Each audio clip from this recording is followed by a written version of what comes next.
We're technically online, right? That is dumb. Yes, yes we are.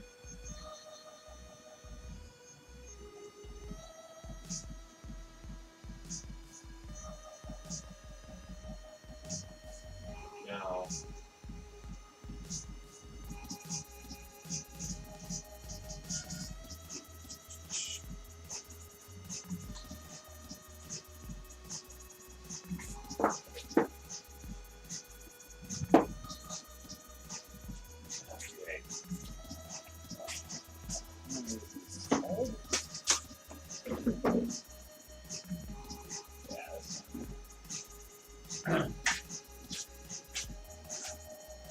124. I need to get a shot calculator.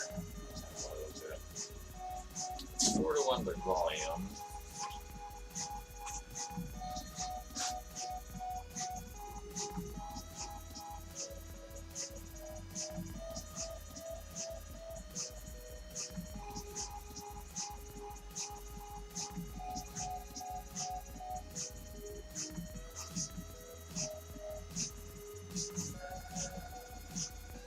There you go.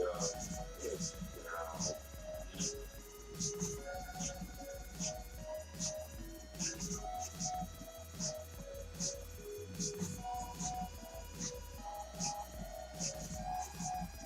Wow, that's 800.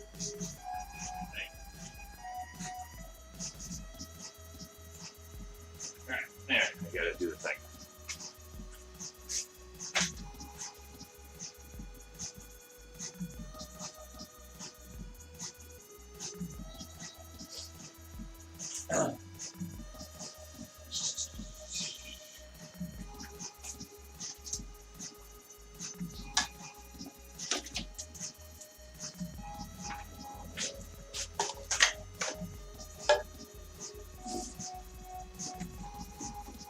Respirator, because yes, stuff is very stinky.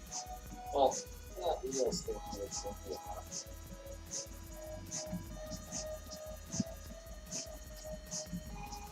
What do you do with that?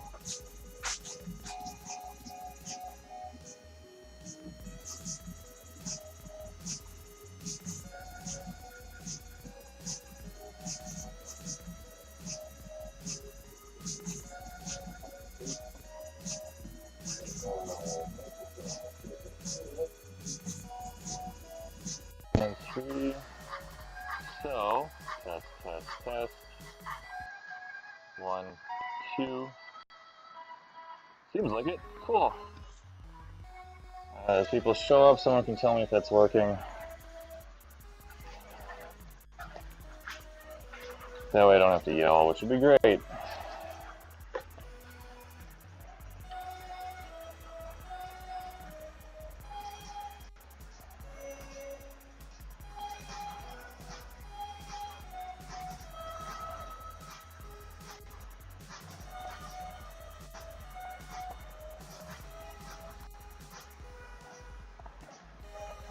If I can measure out an actual 100 grams of this, then I can just do 100 to 24.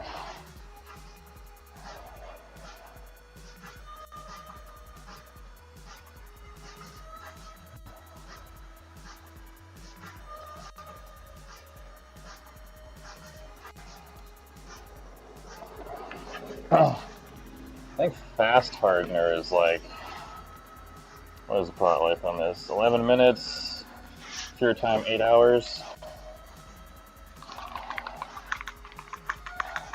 So this is a epoxy. I'm using smooth on epoxamite with the fast hardener.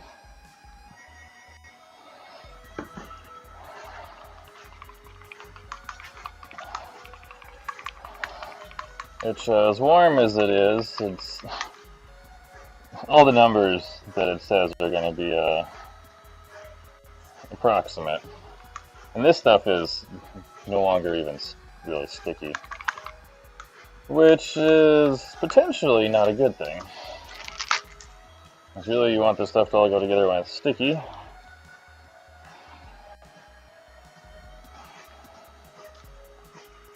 but it is still soft, so I think I'm okay. It's definitely not cured yet, as this gel coat does take, like, I think it's 16 hours.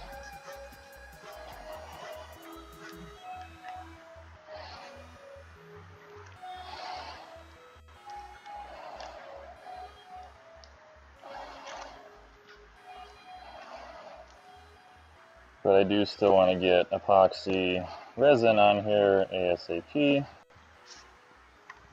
As the longer this sits, the higher the likelihood of things not wanting to bond as well.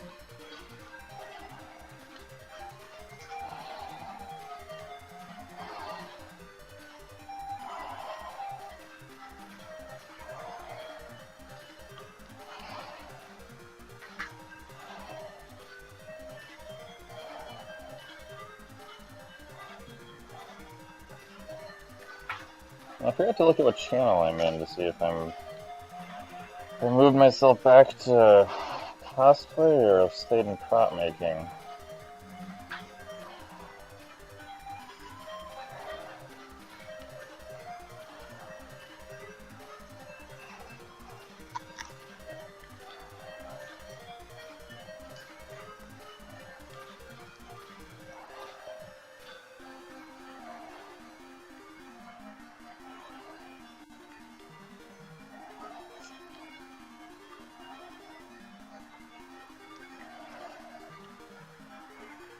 Prop making prop making is more accurate, that's what I'm actually doing.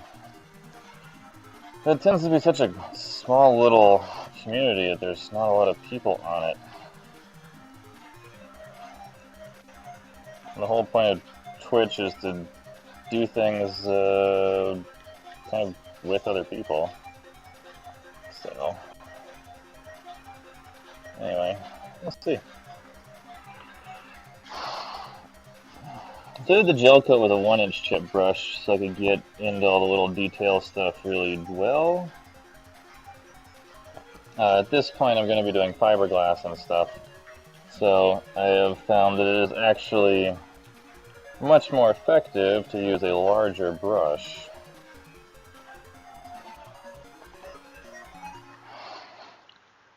So a larger brush squishes more fiberglass down over a larger area.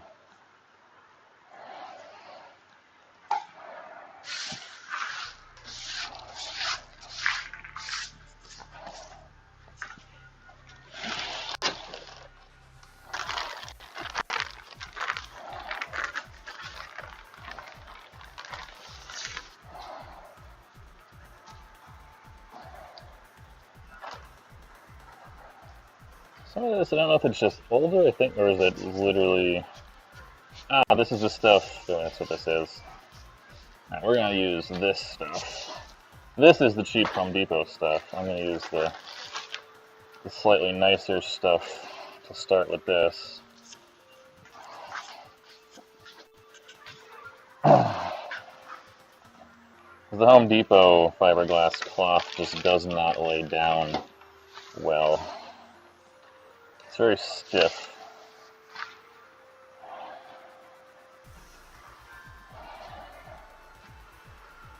But I don't like the downside to buying like other fiberglass. So you get these giant sheets, which I don't like. It's just really hard to find stuff you can use. So you have to find the edge of it and cut it.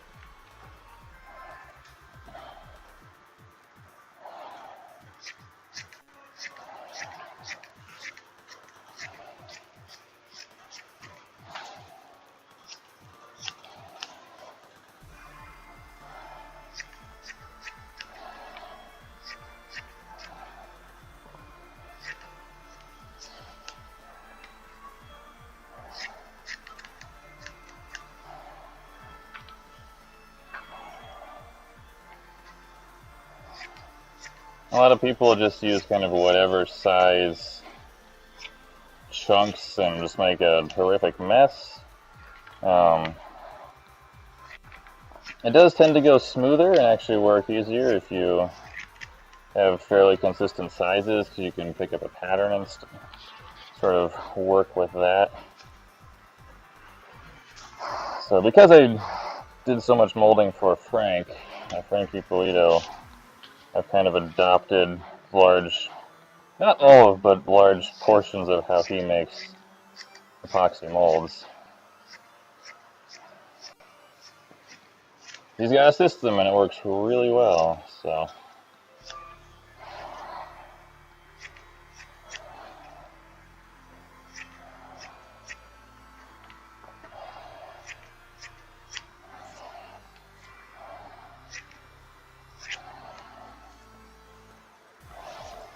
Let's see where that puts me.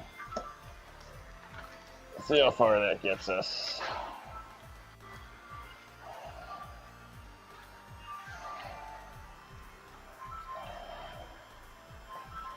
I was saying this earlier, it's really want to make sure you don't have puddles of resin, as it will kick really fast. The more of it there is, the faster it will kick, and that can be problematic.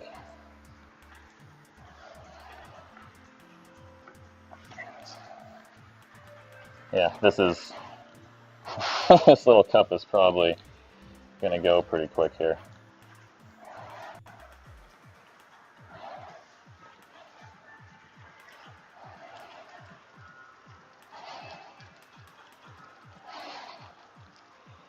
So I need to start getting cloth onto things so I can start actually laminating stuff.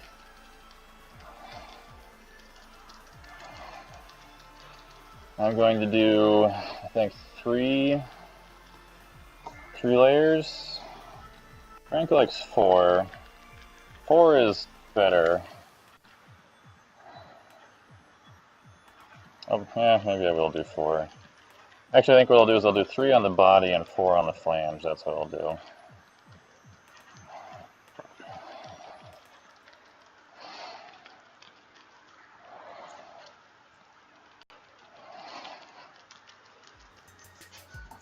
As the flange is what needs it the most.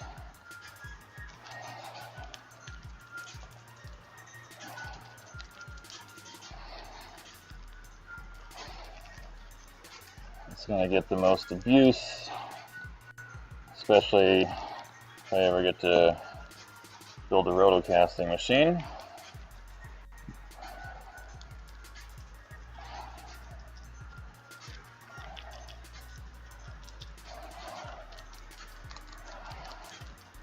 Ah, you know what I should have done? Totally forgot. Yeah, let's do what I should have done.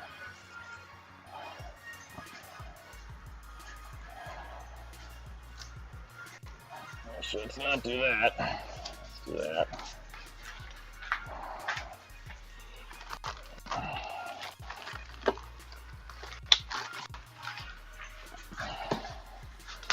This is chop strand fiberglass.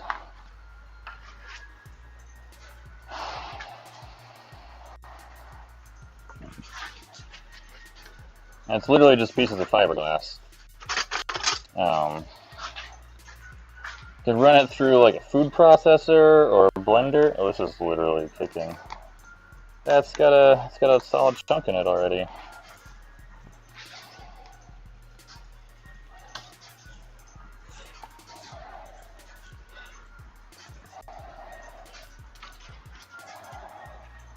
And make it really fluffy, which works really well.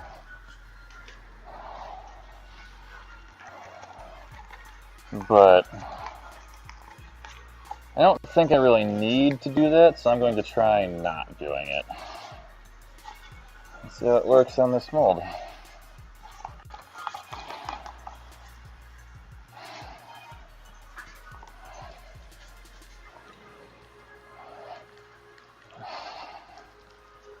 I'm going to try and make a bunch of this to kind of round out the corners. That's going to be the idea here, to smooth this out so that glass will lay on here easier.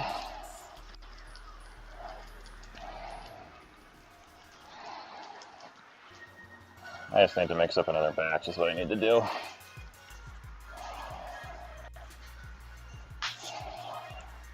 I wonder.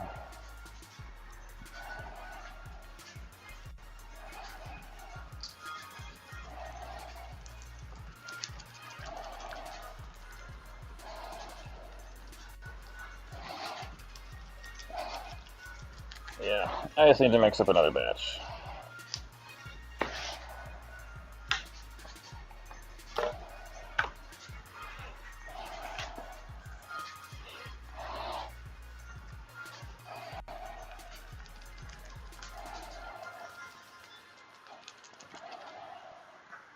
And then do this.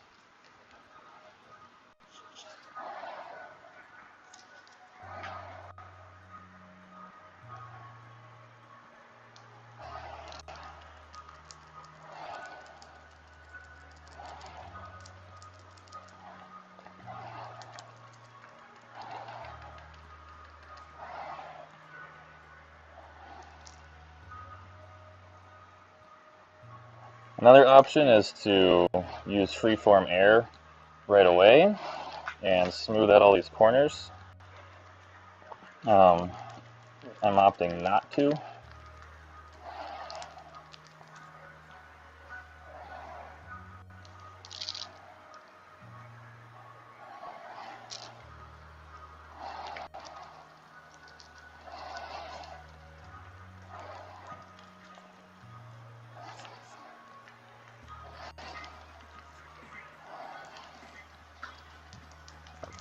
Instead, I'm going to wait with the freeform air until I get up to actually doing the flange.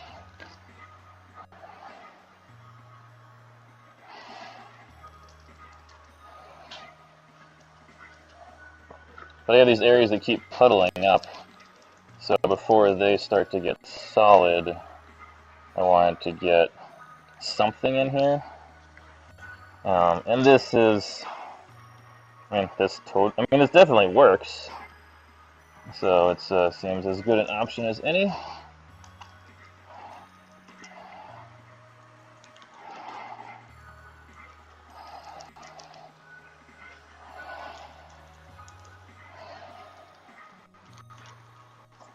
This is all technically this is not technically, this is fiberglass, so no real harm in it. I was going to mix up a bunch of this into some resin anyway. There's enough resin here that it's soaking it all up. That's the main thing, is you just don't want it to be partially dry when the resin actually kicks.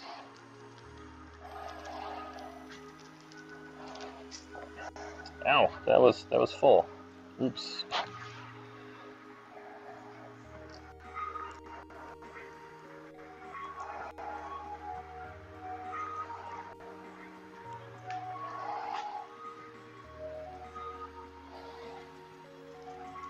I'm making quite the mess. That's okay.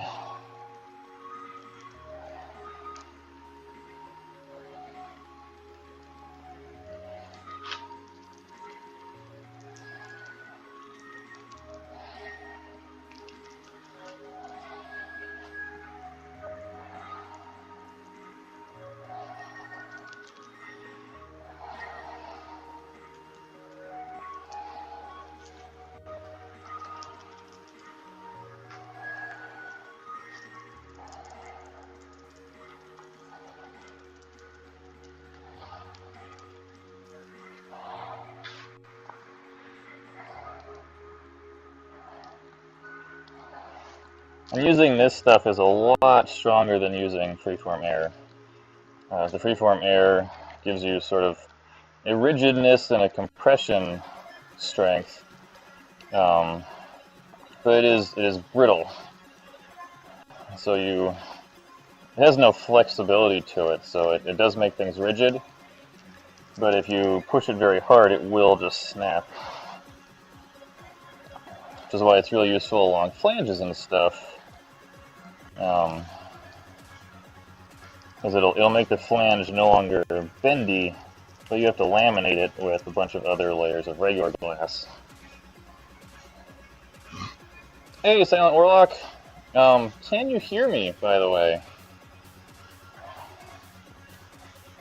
As far as I can tell on my end, you should be able to, but I want to make sure you actually can hear me.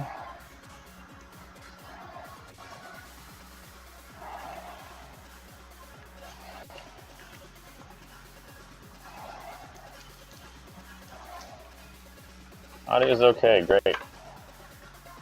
It's more if as long as the microphone is actually working.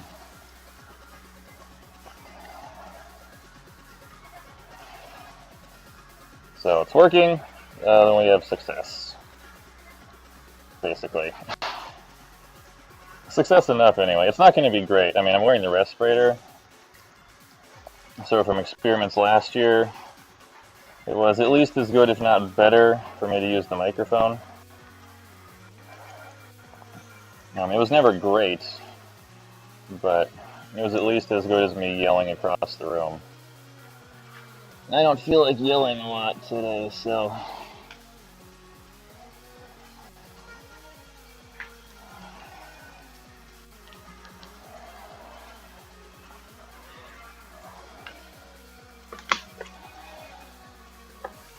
Yeah, respirator speak.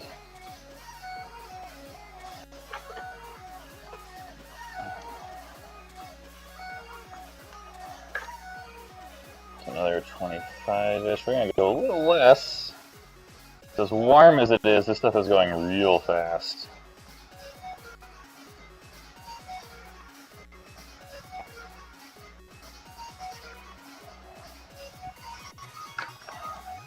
I'm actually going to under-catalyze just a little bit.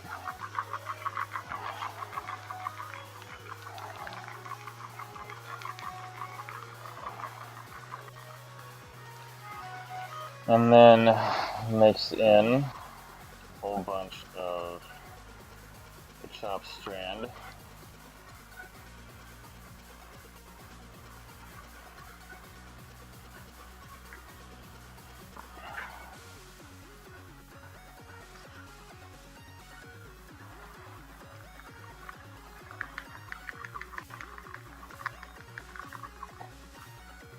Mix up a bunch of this first.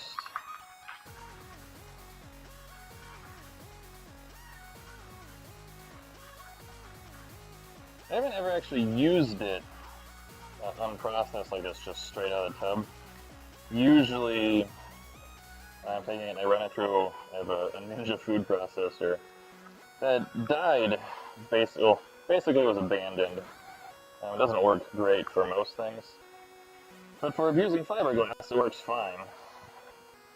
So that's what it's been used for.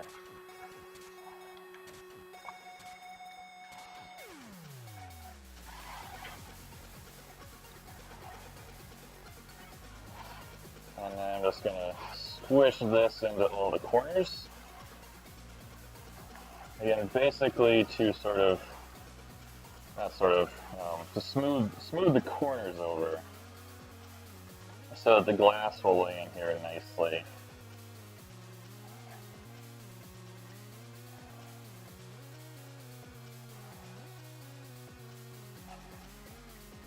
Or the cloth will lay in here nicely.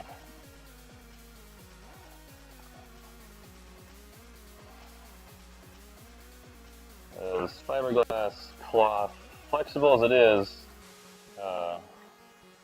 it's still sometimes challenging to get to lay over corners and stuff. I have a lot of little inside corners with all these bars, so. Saying earlier, you could also do this with freeform air. That's kind of what it's made for. That's qualifying things. That is what freeform air is made for. Is filling in gaps like this. But this will be a whole lot stronger. How many layers? I'm going to do 4 on this one. That's what Frank always does. Frank is where I really got the hang of doing molds like this. I decided what I'm going to do is I'm actually going to do 3 on the body, but I'll do 4 along the flange. Because the flange is where you need that extra rigidness. You don't necessarily need that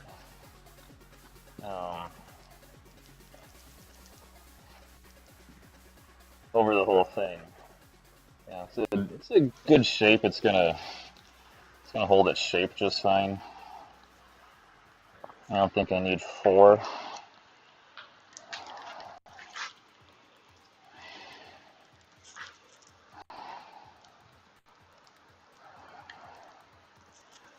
There you go. So that's the current plan, is to do 3 on the body, 4 on the flange, call it a day. Or a night.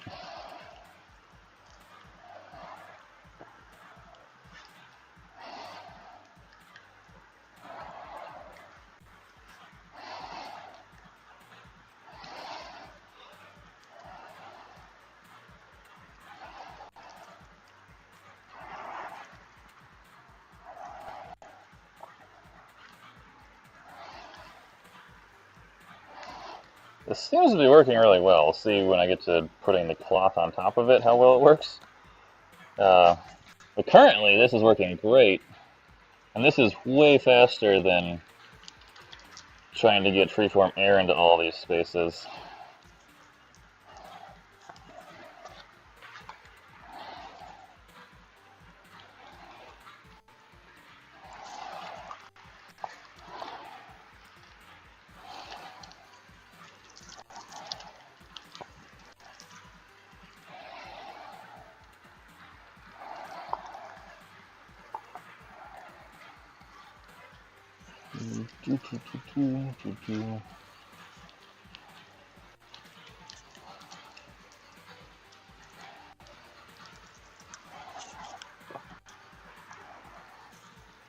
Is your biggest enemy when doing any sort of fiberglassing is air.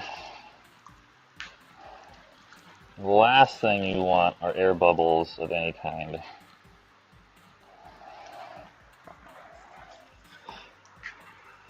Alright, let's move that out of the way.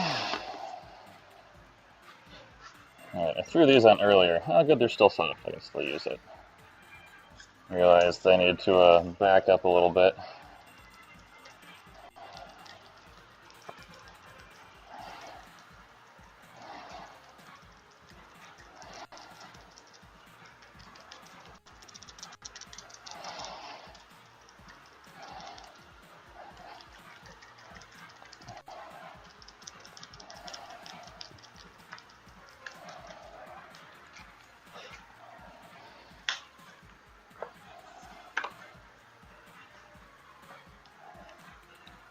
So one of the nice things about epoxy most of the time, because it has such a long working time,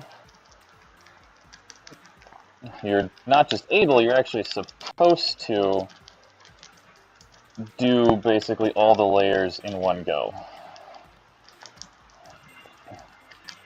Whereas polyester, because of the annoying way that it kind of cures and sticks and doesn't stick, the way that I got taught to do polyester fiberglass is to do one layer, let it get tacky hard, do the next layer, keep repeating. And so basically a layer at a time. I often fight that in the way I do it now. But epoxy is designed or intended to go on all at once.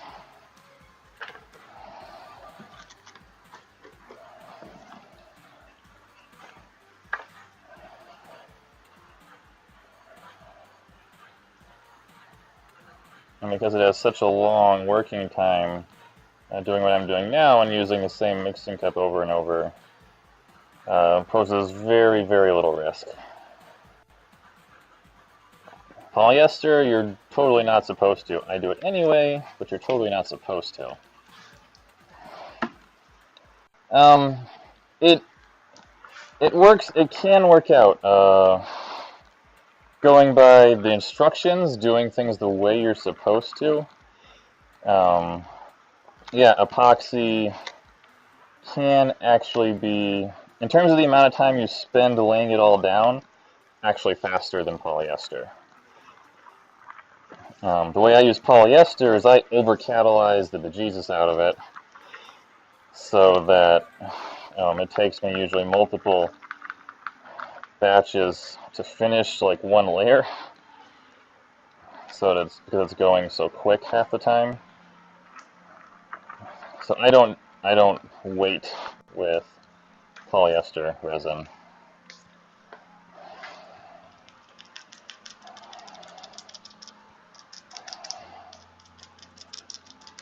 So it hasn't made a big difference for me, but if you go by what is actually listed on the manual, basically, for how to do this, yes, epoxy is less working time. Cure time is much, much longer.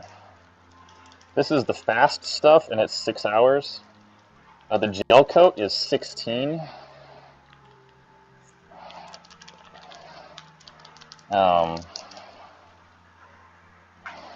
Polyester resin is usually fully hard within about 2. If it's hot like it is today, or you over-catalyze it like I do, you can cut that down even more.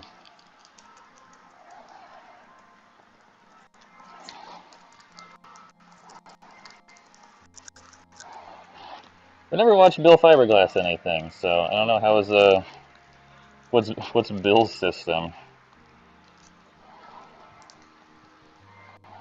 What's Bill's methodology?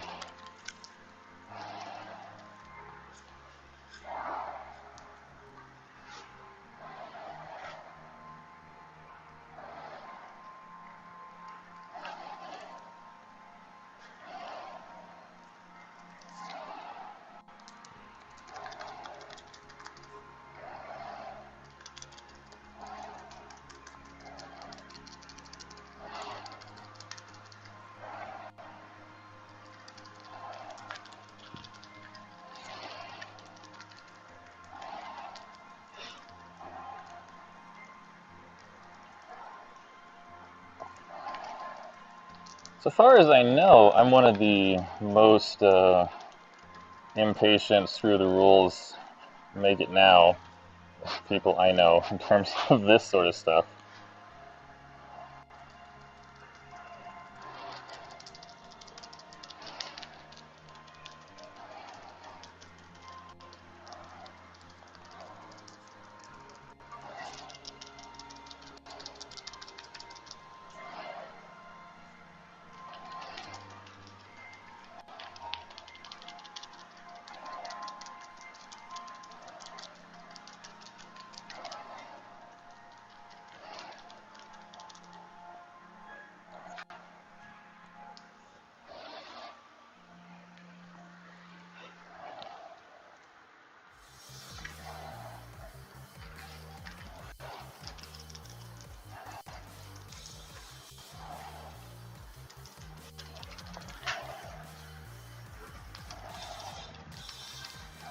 Alright, I should have told Bill to come by today.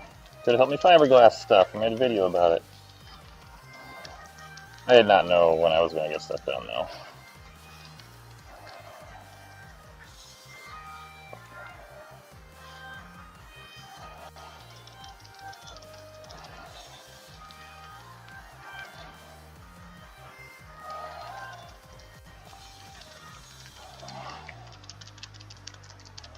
So when I do epoxy fiberglass like this, I tend to do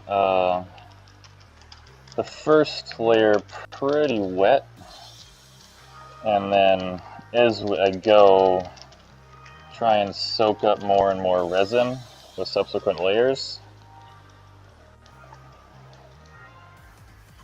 because the resin is the weakest link. So you don't want big pools of it.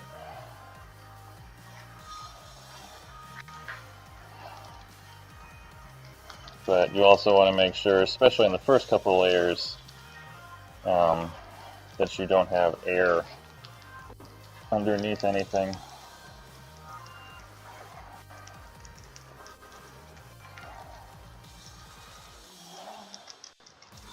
And because it does have such a long working time, you can kind of do that. You can do that. Hey, Vex! How's it going?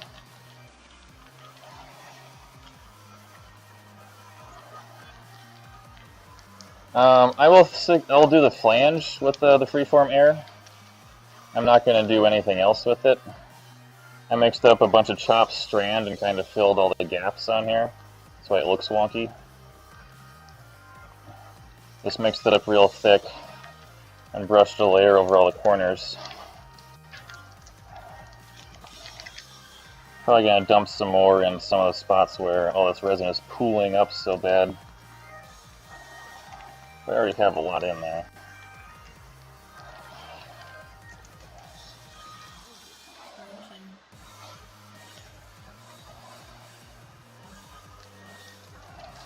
At least it's epoxy, so it's not too stinky. But as warm as it is, it's actually smelling a lot stronger than normal.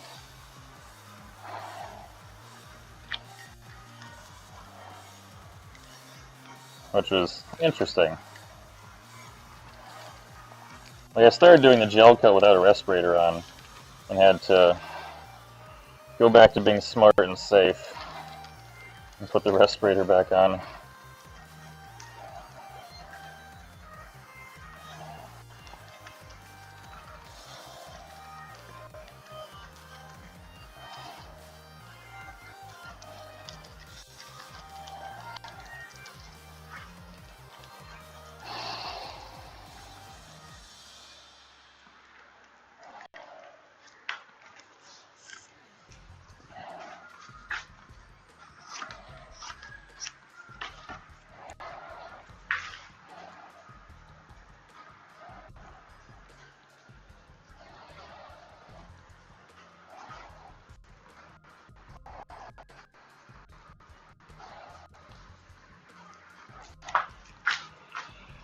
Made the mistake of putting this tube like right here for the pour spout. That was a poor design choice on my part.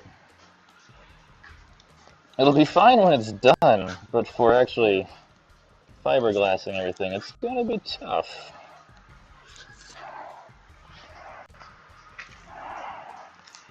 Because obviously brushes don't really go sideways. Which is why on that first layer I just like dumped a couple of spoonfuls of chopped strand glass in there. So there is structure there. Yeah, my approach to mold making is a combination of mine and what I learned from Frankie Polito. The first thing that, oh shoot, alright, so that went hard. I said it's warm, so stuff is catalyzing a lot faster than normal. I think I need to work with much smaller batches. Yeah, the first thing I got hired by Frank to do was mold masks. And the conversation when I asked him about working, if he needed to work, he's like, yeah. He's like, hey, you can make molds, right? It's like, yes. I was like, I'll teach you my way. I was like, perfect, as I would love to learn it. Because yeah, Frank makes really clean molds. It was his bread and butter for quite a while.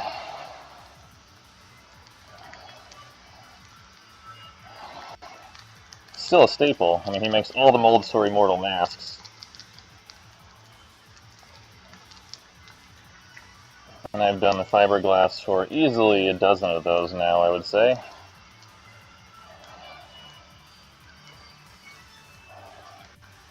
So, you know, the whole practice makes perfect thing. I've definitely had a little bit of practice at this point.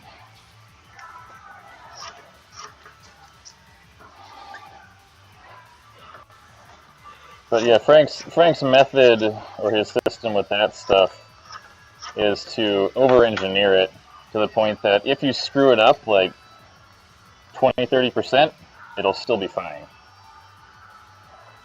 That's part of why those molds are so flawless.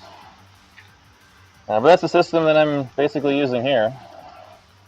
I kind of picked up his sizing on fiberglass too. Frank has a very particular size he cuts everything. And everything is based off of one, like, it cuts rectangles a certain width. So a single piece of fiberglass gives you X many rectangles of a certain size. And you cut those in half, and you cut those in half. So you have big rectangles, squares, and small rectangles. It's very specific, but it makes it really, really easy to do it methodically and systematically. Because you're never trying to like figure out, should I cut this, should I do that? Just, which of the three sizes fits? Grab one. Really, really simple that way. Frank likes to say that, you know, a trained monkey could do it. He just has to train them first. It's totally true. Yeah, they're also production molds, so yeah, they have to do a lot.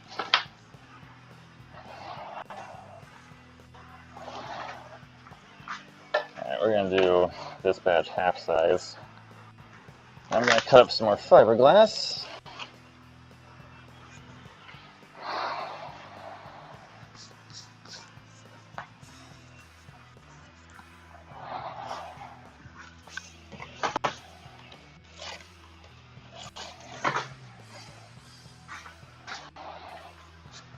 Someone just fan at me. Excuse me.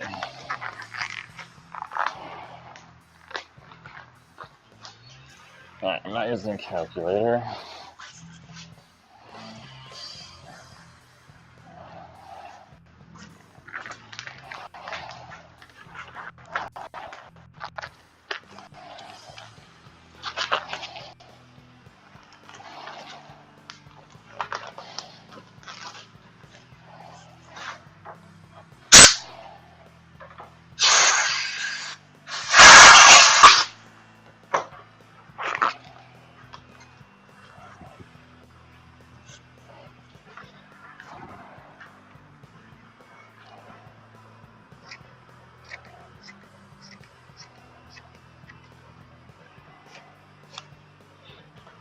Now, the one thing I didn't do for Frank was ever clay up molds, because he was really, really particular about claying up those sculptures.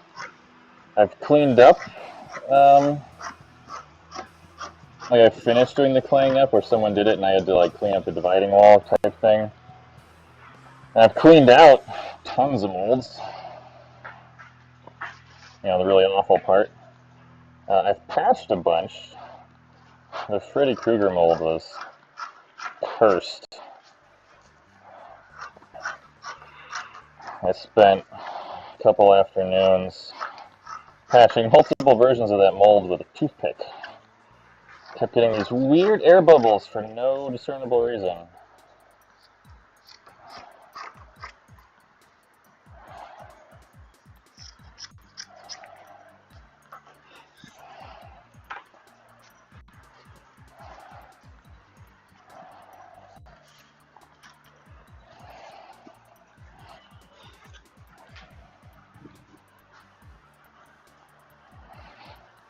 Yeah, the very first thing I did in Frank's shop was I spent most of my first day, like the first 4 or 5 hours before lunch, doing nothing but cut fiberglass.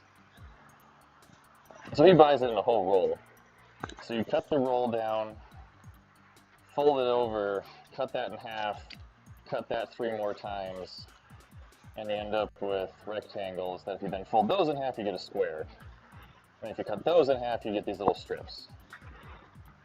And that's all the pieces you need. And that's pretty much it. You rarely need anything else.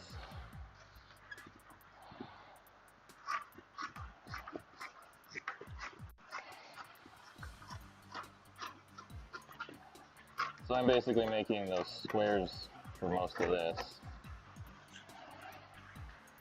Not being as clean about it because I just have a big folded wad of fiberglass cloth from Reynolds. So it's, without unfolding it to be its full like 3 square yards, it's just a mess. So basically you end up with these, and then half. And then a pile of half of those. He also has some what's called 2x2 satin weave fiberglass. And that stuff is super bendy. Night Silent Warlock. Thanks for dropping in for a bit.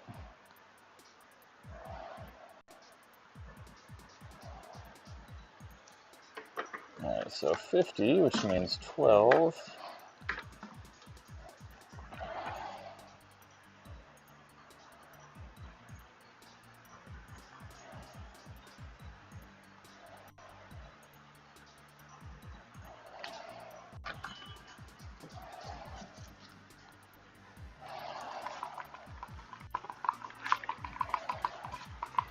The satin weave stuff, the 2x2 satin weave, we use that on noses and detailed face parts and stuff.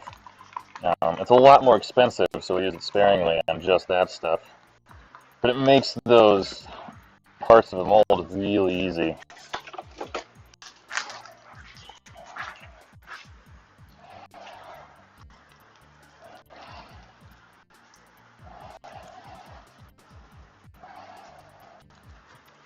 It just curves.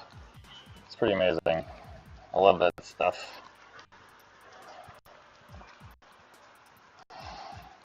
It's not sold anywhere super convenient to me, so I've never picked any up.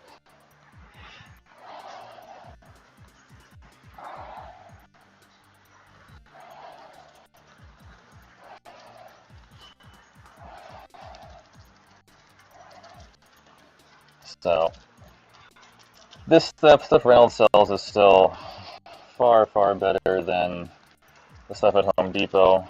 Most of the time I just use the Home Depot stuff. Since I have this, and I have all these little bars, all these registration bars, I decided to use, at least for this first layer, the bendy stuff, for the, quote, nicer stuff.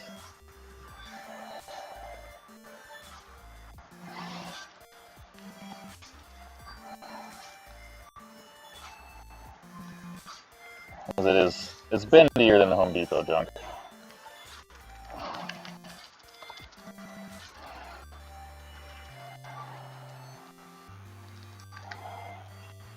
Once you've got a layer or two on, it's easier to do other stuff. Stuff that's not so accommodating.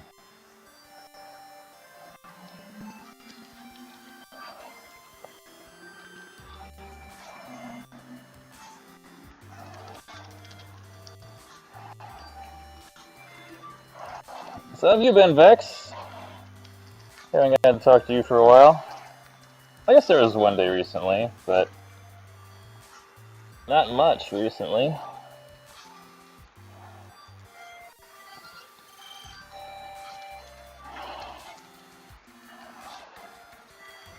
What are you doing on Twitch so late? I guess it's not late, but it's late enough for most people.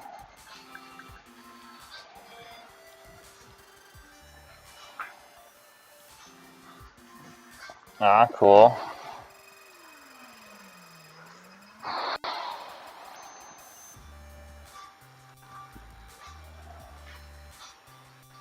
Gary Krell, Beer Money Props, offered recently to loan me his 3D printer since it's just kind of collecting dust at his place. So, it means it's time for me to go back and relearn/refresh my 3D modeling skills, I think. The 3D printer is not something I ever would have bought. At least not anytime soon. But Gary has a pretty nice one, so it'll be worth becoming comfortable with. I'm sure.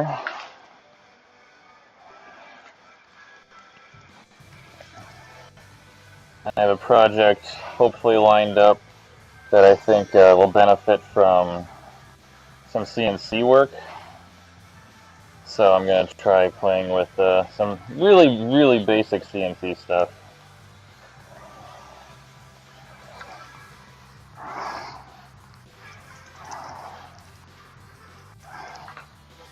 Like Frank has, I think it's called the Carvey, which isn't a true CNC. They call it a 2.5D, which is, I guess, kind of true.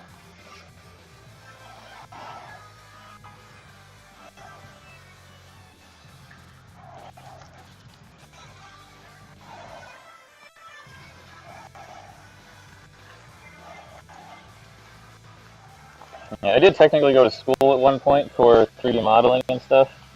I was never particularly quick at it. I was never all that proficient either, really. Just enough to pass my classes.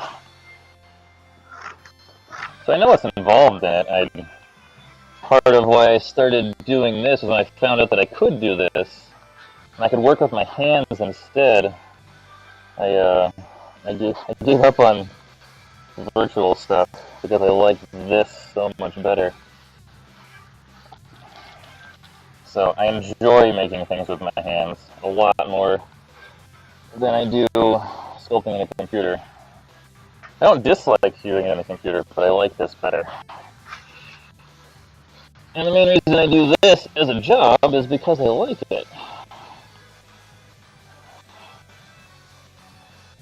I feel like I was trying to explain that to somebody recently that, I mean, yeah, there's lots of ways to do this stuff. On certain projects, it would be faster or whatever to outsource it to someone to have it CNC'd or something. I'm like, but I do this job because I like to make things. There's some jobs I could probably outsource 90% of it and just collect the money and just play middleman. But what's the point of that?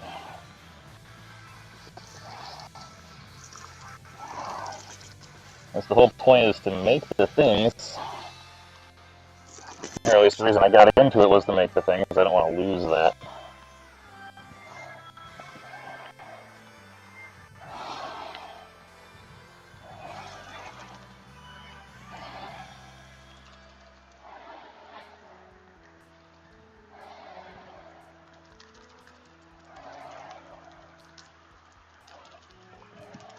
Well, that's cool.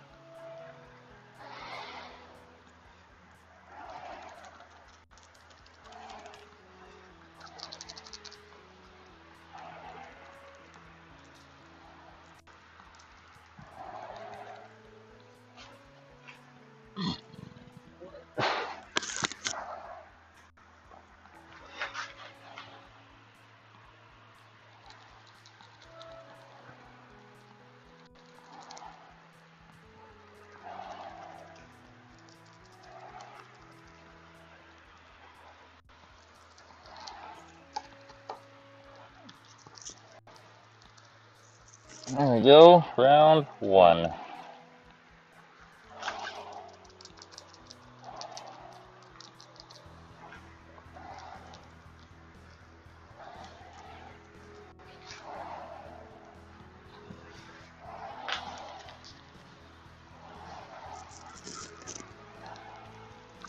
Now I get to play the game of trying to get the other pieces that didn't want to stay down using other pieces.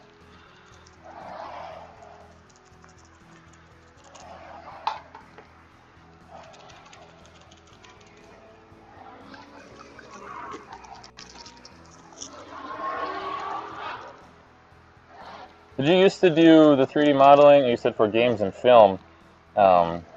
Typically those are fairly different. But did you used to do that professionally? I mean, I guess if it's for games and film, yes, because most people don't get to work on movies just for kicks. And what made you, how did you switch from doing that to what you do now?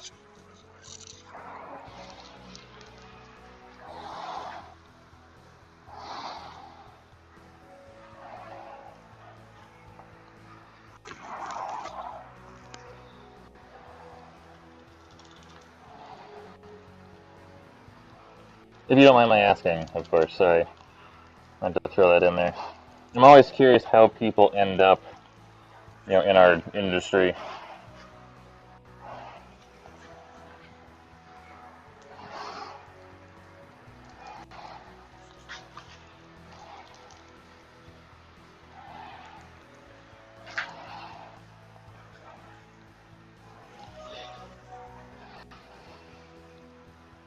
Ah, yeah, that sounds about right. Very sweatshoppy. Make the thing, go about your way. Don't talk, don't ask questions, just do the thing.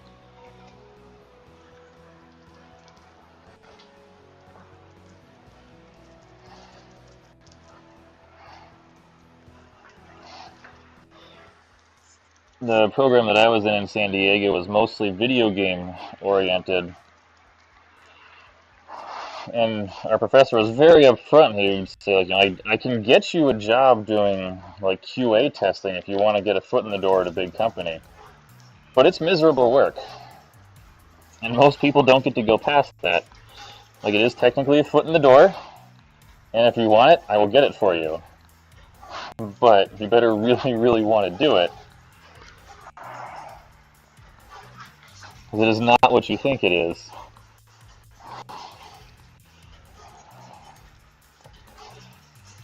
Which was, interesting thing to hear from someone literally teaching you how to do that stuff.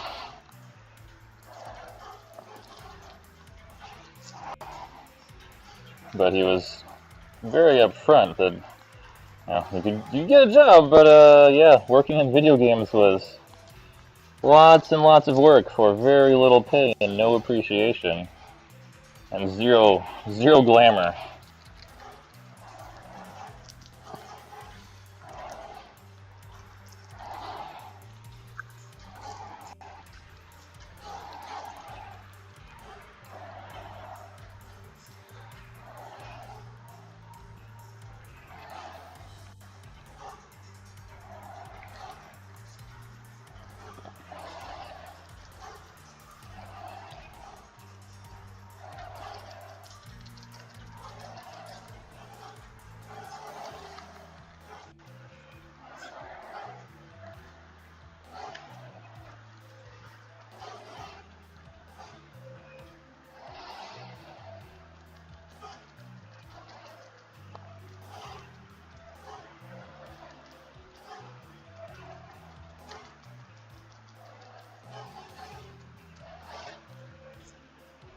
Yeah, prop making is definitely a much more jack of all trades type job for sure.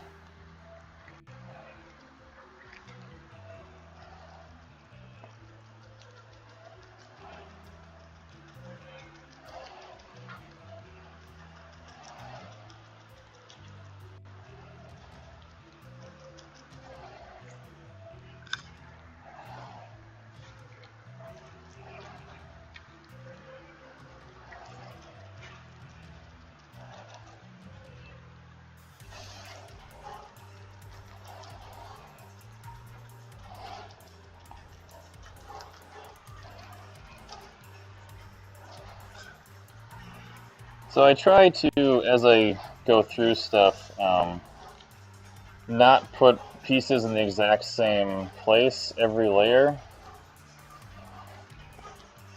Especially like this one, because um, it's got so many angles and stuff. It's kind of previous layers are kind of trying to lift up, so I'm making sure I overlap completely. So the last one I put the squares here, hence doing it the other way because they met in the bar. So I'm trying to do the opposite this time.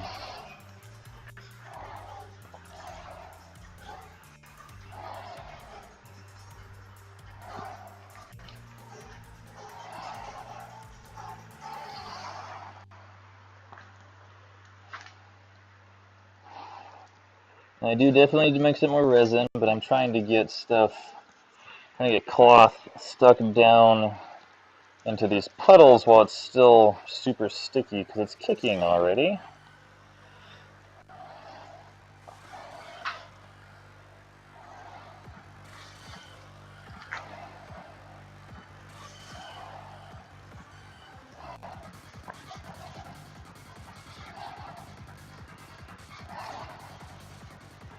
I said it's warm enough that everything is going considerably faster than normal.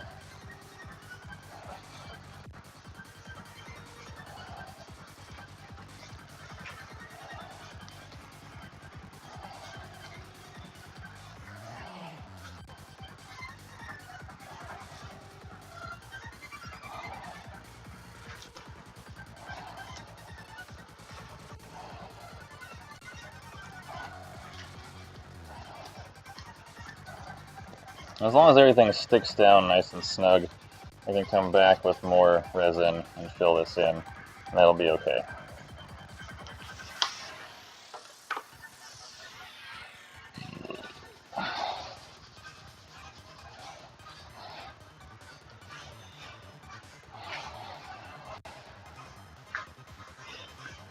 Yeah, I don't mind fiberglassing too much.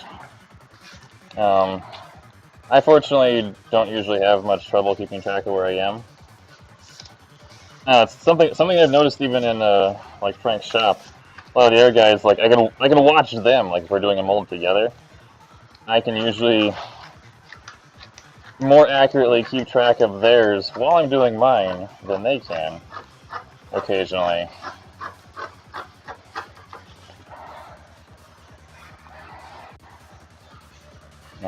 Which is, I guess, odd? I don't know.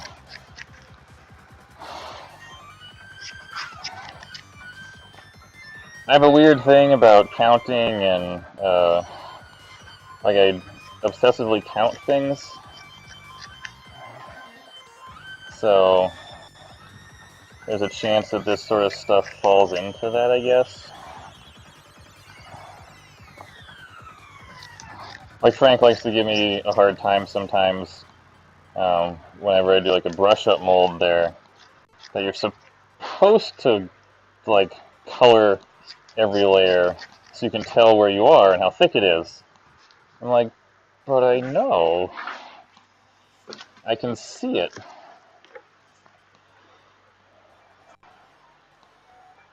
Fiberglass, I think it helps just to be methodical.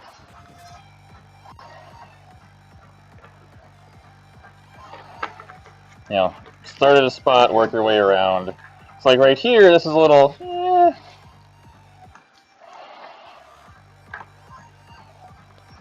gotta be careful. But normally, I just kind of pick a direction and work my way around consistently and stick with that pattern as I go.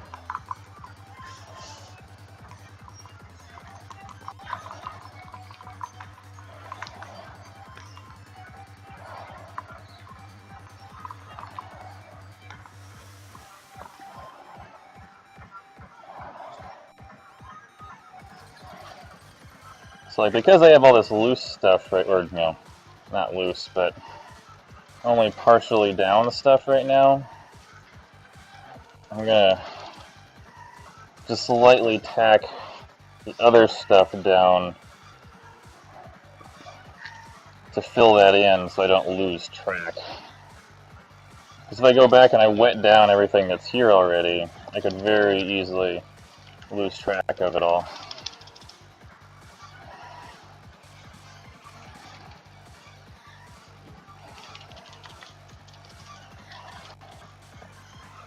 This is my second layer.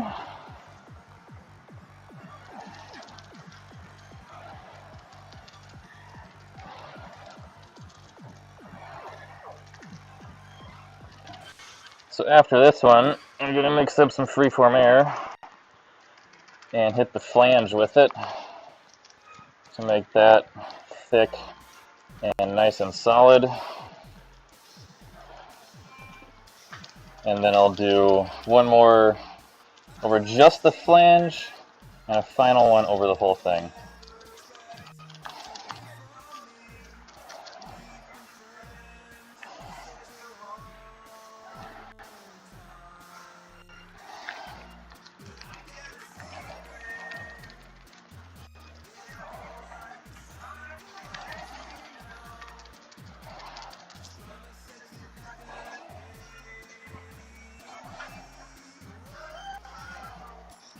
Oh, that's funny, you do the counting thing too. I recently found out my dad has done it his whole life, which I did not know. He just told me that recently. I was like, oh, interesting. So we both do it, but I didn't know that he did it. So clearly I didn't learn it from him.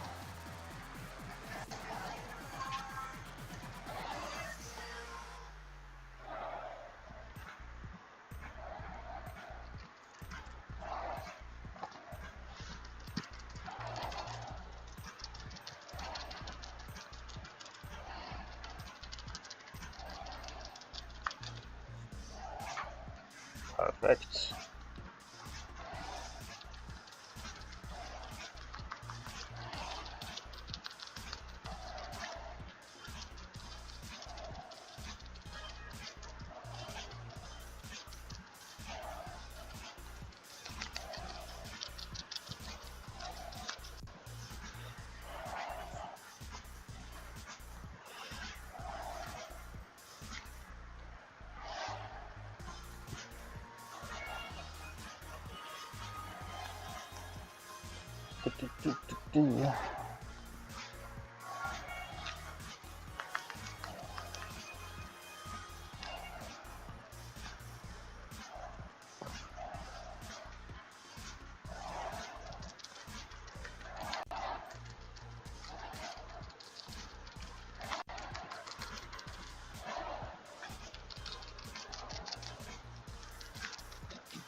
These are actually specifically my...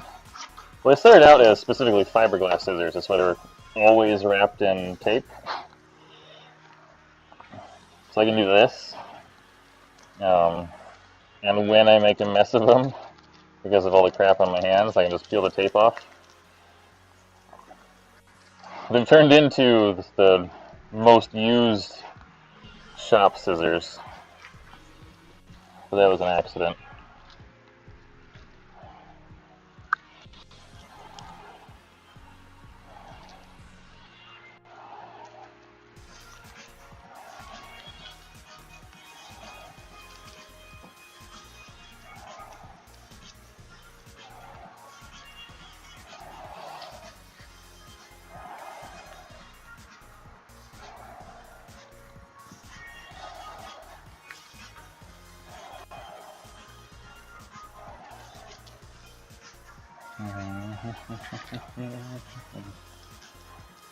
Let's just do that.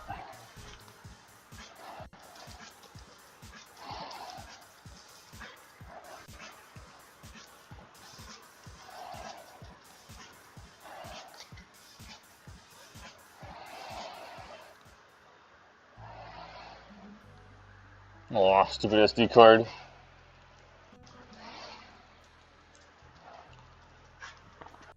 Oh, yeah, I didn't say much after that. I think it's really funny, yeah, I found out my dad does the counting thing. But just recently, I did not know. Which means I didn't learn it from him, we just both do it.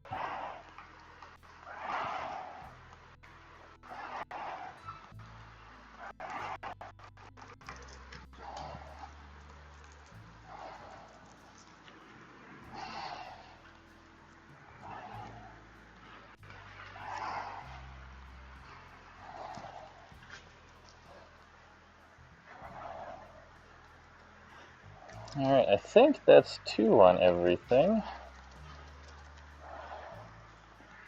I'm gonna mix up a little more resin, get this stuff all wet. Especially this jerk. And then mix up some freeform air, do the edge, cover that, cover the whole thing, go to bed. Take a shower, go to bed. Possibly eat food, take a shower, go to bed. We'll see. Don't want to get too ambitious here.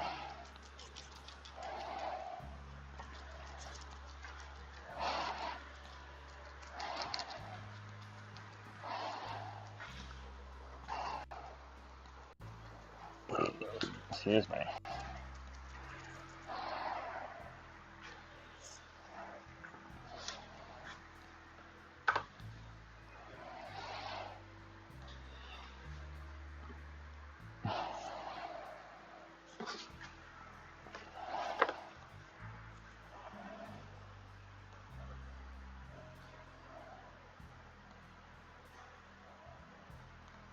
I didn't really understand until I started doing stuff by weight this way,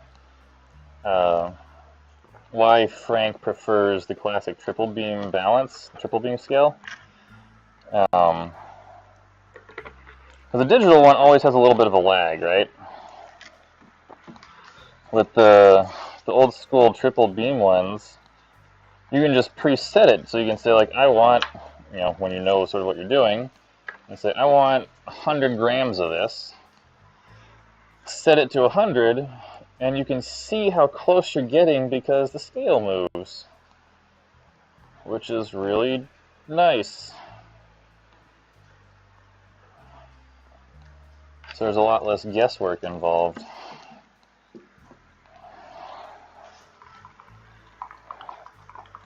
Of course, for doing this, using this stuff, for the epoxy, because the epoxy is also 4:1. You can do it 4:1 by volume or 100:24 by weight, which is what I'm doing right now. Frank has one of those really awesome metered pump systems that measures both at the same time. So you literally just come up and you just push the lever, and it dispenses in equal proportion regardless of how far you push the lever.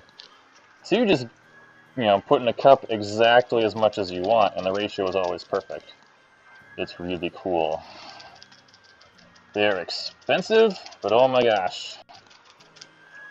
For a shop like Frank's, where it gets used basically every day, it is worth every penny. I've debated getting one. I think they're like $300.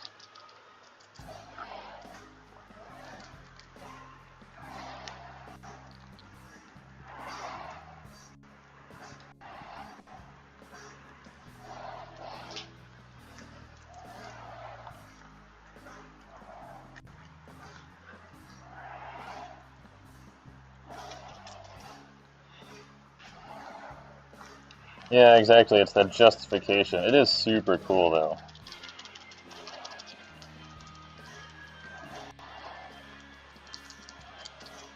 Being able to just go, I just need just a little more. And you're like, and just a little bit more. It's like, freshen up your cup a little bit.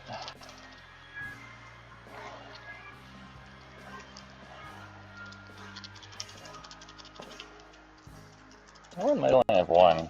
I'm gonna throw one more right there. I don't think that's actually two.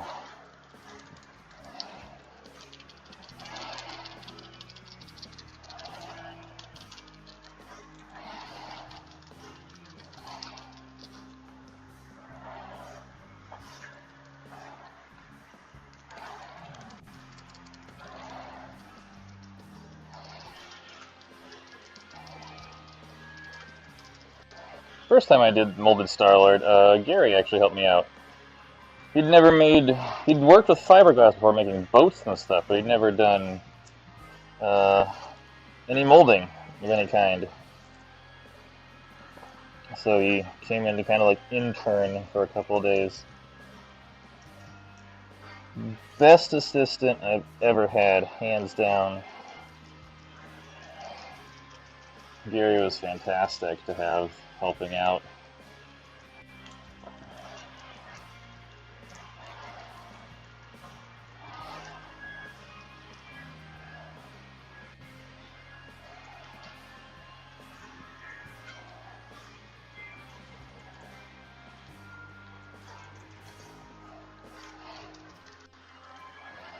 Gary is both smart and very observant.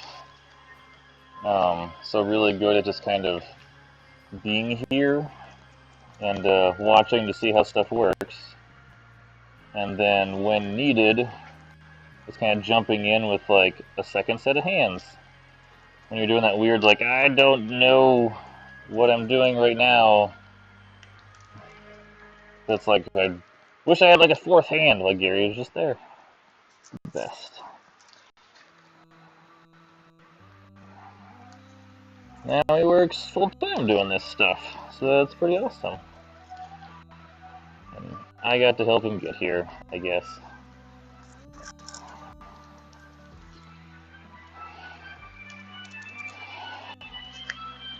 I thought this stuff was not like laying tight enough. I was right.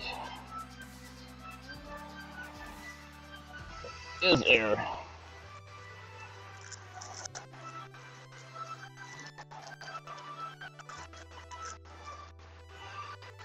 These stupid guys at the bottom down here are they're just in an awkward spot. There's no two ways about it. They're just in an awkward place, and there's no good way to do this.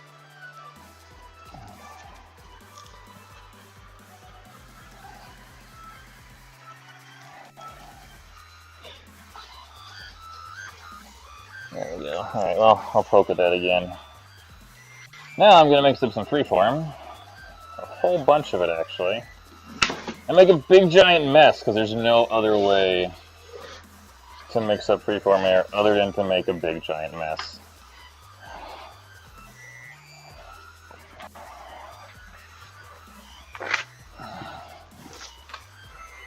Just bought a new gallon today, so I am completely out. I used the last of my old stuff molding Holly's crazy goblin thing. Friend Holly Conrad, Commander Holly.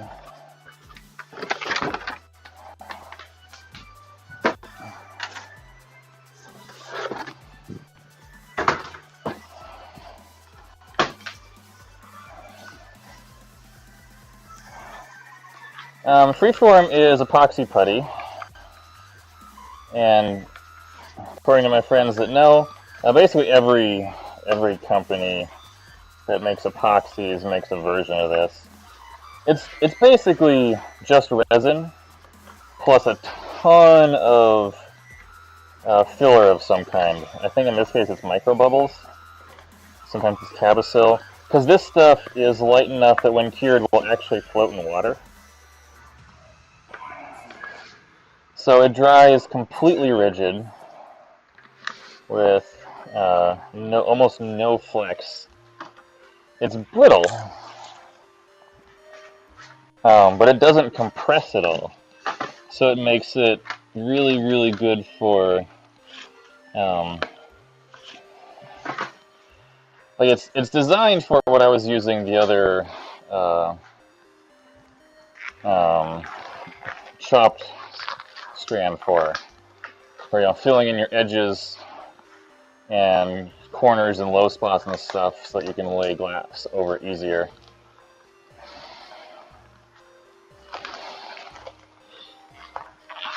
What Frank uses it for occasionally is that, but mostly what he uses it for is on the flange because it doesn't bend. So if you do the whole flange with about a 1/4 to 3/8 of an inch of it, the whole flange becomes completely rigid, meaning that if you stick a screwdriver in one spot, you can pry that whole section loose instead of just having the fiberglass bend a bit.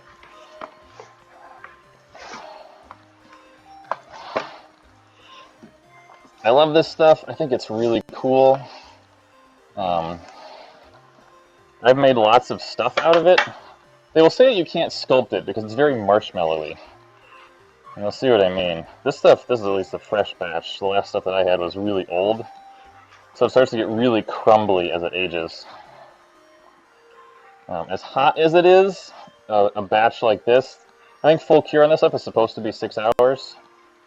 But if I mixed up a ball just this size, like if this was A and B together, warm as it is here, probably 20 minutes, this would be probably so hot it would crack in half.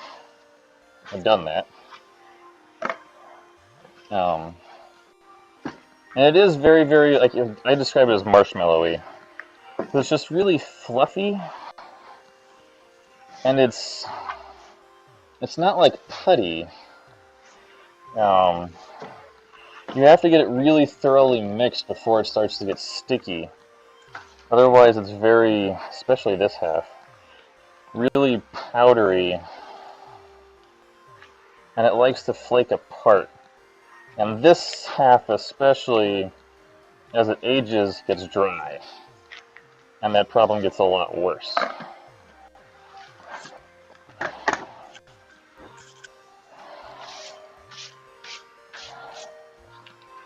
Frank likes to put it down on paper and knead it like dough, where he'll squish it down and then just sort of mash it into itself. I like to work it in my hands. Either way, you're gonna make a mess. Like I said, this is a brand new fresh batch apparently. So it's actually pretty sticky, which is great. Like I said, the white stuff as it ages gets dry and kind of crunchy. I apologize for some of this being a bit off camera.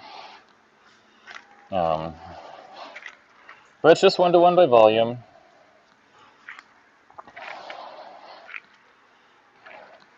And I've made, on like the gun blade that I did, and on the scythe that I made earlier this year. Maybe that was the end of last year. End of last year, I guess. I don't know, it was this time last year. So it was for DragonCon. I made the blade edge out of this stuff. So I could make the sword out of, like, what I use, pink insulation foam with a layer of acrylic on the outside to make it smooth. And then I tapered the blade edge with this stuff. Because again, really, really, really hard. It is super porous, but that means that it sands really easy.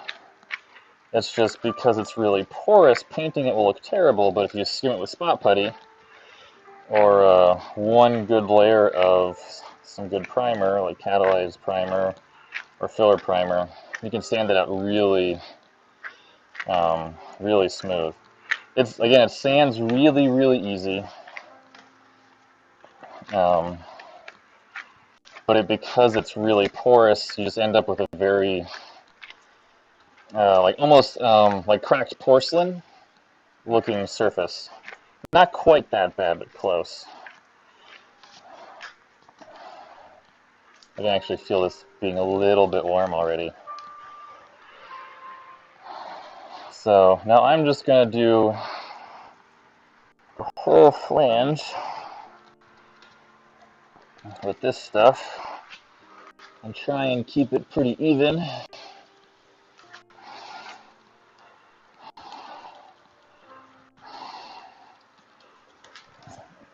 And again, because it's so hot today, I want to make sure that I get it all on here ASAP as soon as possible.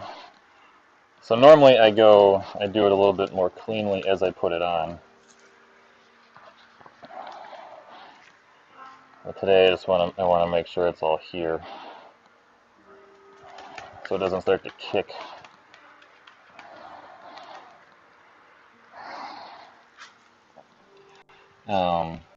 But I've sculpted stuff out of it. I'm not sure how it'll show on camera. And so you kind of have to poke at it, because once it is mixed up like this, it does get very sticky.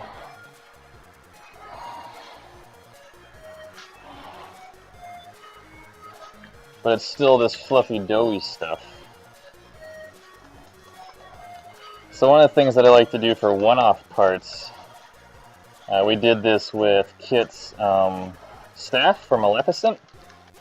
Because this stuff weighs like nothing. It's super lightweight, but very, very, very sturdy. It is hard to get good detail in it. You can tool it and sand it and stuff, but getting good detail out of it is a major challenge. So what we do, as you mentioned Magic Sculpt, I like Epoxy Sculpt, which I don't know that I ever actually use Magic Sculpt, but I understand they work very similarly. So, like for Kit's Maleficent staff, we built a framework out of wire and cardboard, just to give us, because it's got these, it's like a triangle base with these claws that come off of it. So we made it like, made the triangle part out of cardboard, ran some wires through the whole thing for the claws, and then did the rough sculpting with this stuff. Let it cure overnight. It's like 6 hours.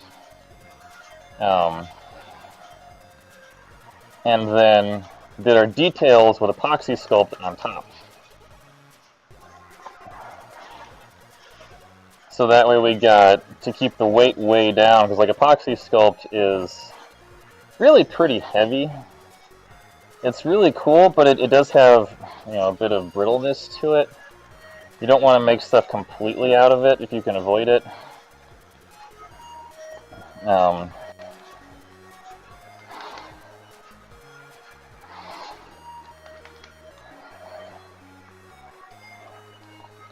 So that way, yeah, we keep the weight down, kind of get the best of all worlds. And you can do the roughing out part really pretty quick. So like I said, this stuff sands really fast because it's mostly filler.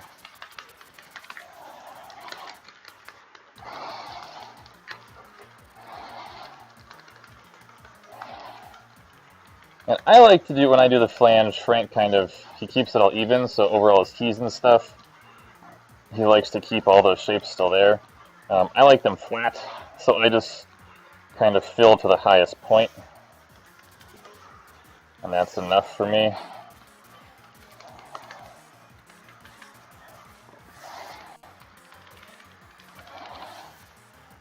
You can smooth it with water, so you can use water or alcohol, that's totally fine. Again, it is epoxy, it's actual epoxy, so once it's mixed it'll cure whatever you do to it. That's why like a lot of epoxies are listed as will work underwater because they just don't care.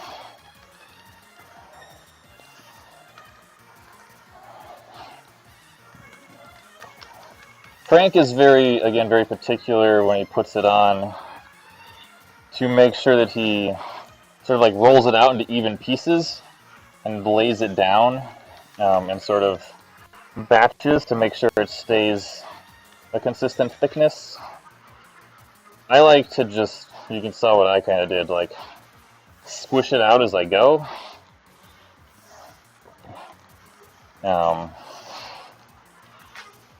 As I like moving it that way.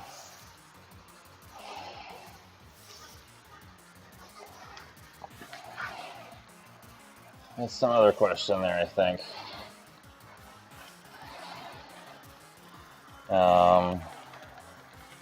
Yeah, I think that's mostly that. I love this stuff, it's really cool. They've got some examples at Reynolds of having made entire mother molds out of it. I suppose you could. I've debated doing it for stuff like this because, again, it is so lightweight. It would totally work because it's really lightweight, it's really rigid. And for stuff that gets slush cast, like this guy, I did think about it because it would be nice. But if you drop it, it's going to just crack. If you don't have the glass in there to give it some structure, it is brittle and it will break pretty easily on its own.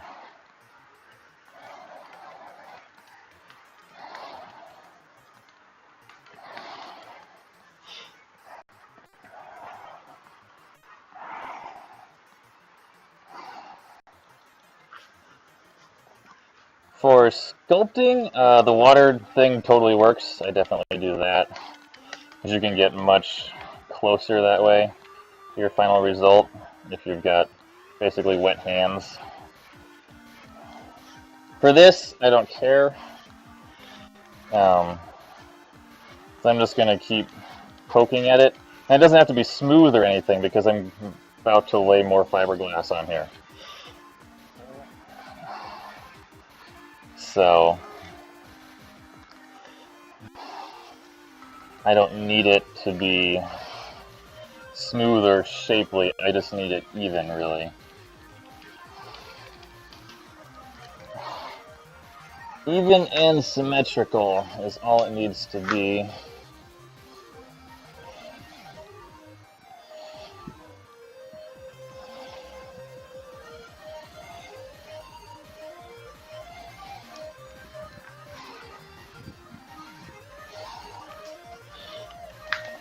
And again, because it is just epoxy resin with filler, epoxy resin will thin it down. So as I start brushing epoxy on here, you'll see it'll go kind of runny on top, or like in here where there's a bunch of resin apparently. And that is totally fine.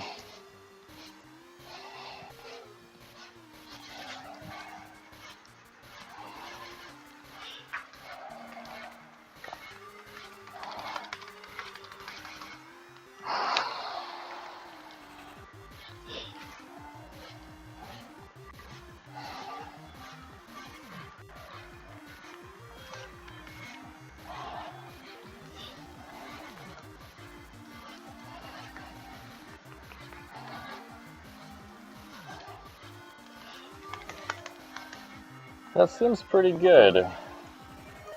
So I believe I made all this pretty... I made my initial flange even. So if this seems pretty symmetrical, I should be pretty symmetrical.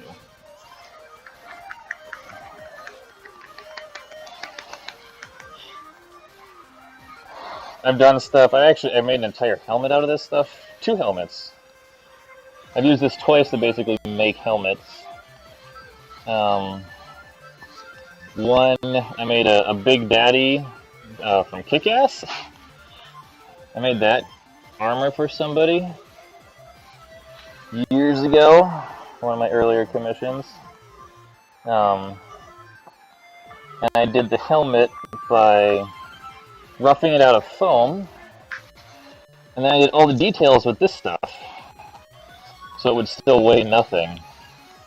I mean, it stuck to the foam no problem.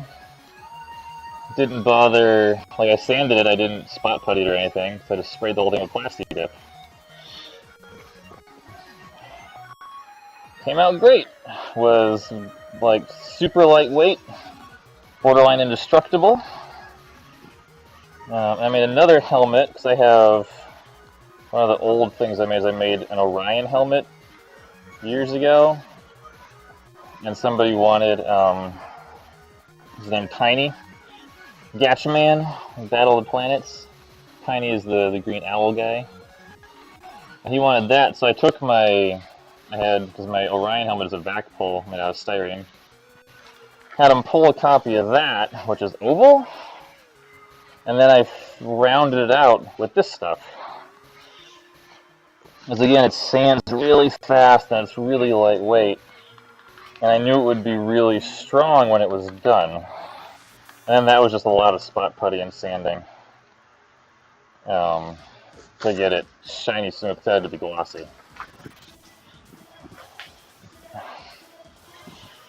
So there we go with that.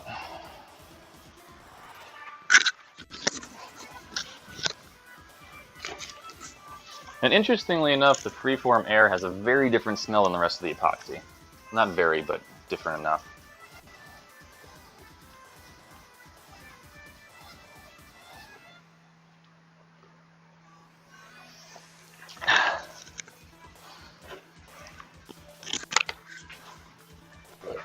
Excuse me. So, it's really cool stuff. I really like it.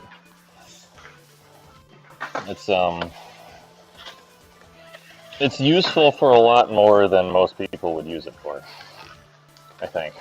Or than many people use it for.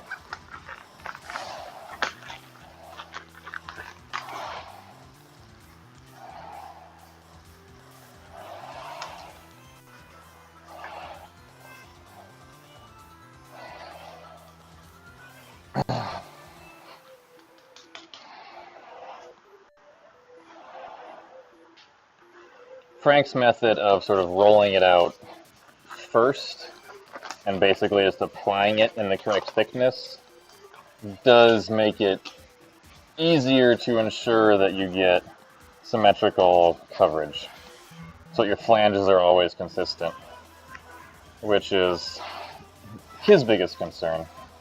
That went hard too.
Yeah, you need to, for this really to work, you have to laminate it between things.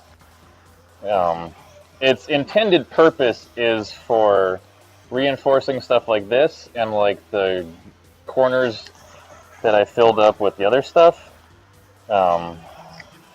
filling those in so that you can lay glass smoothly. That's what it's really for.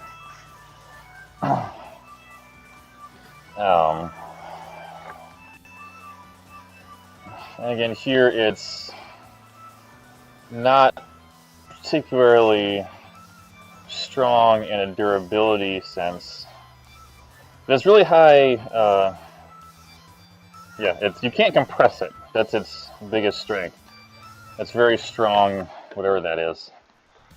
So to make proper use of it, you do need to sandwich it between glass.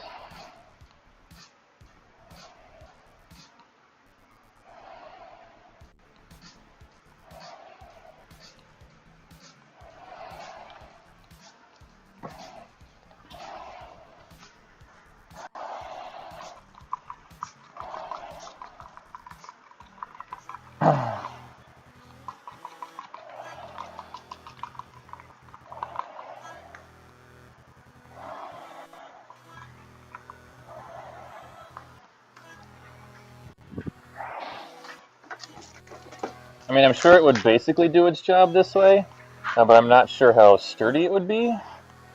And again, like I feel like you could probably chip stuff off.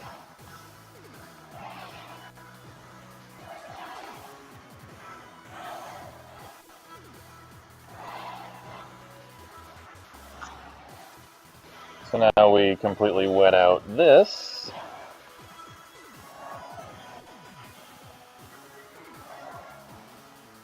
And then, like I said, what Frank does is he goes 2 layers over everything, flange 2 more layers over everything, for a total of 4 layers.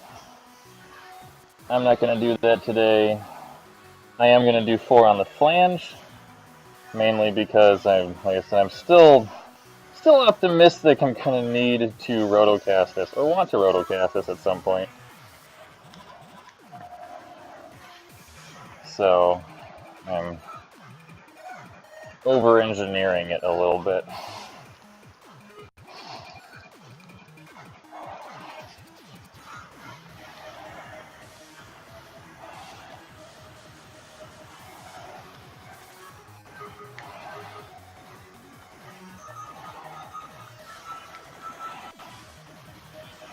I really did not think about the spacing on this when I put this tube here.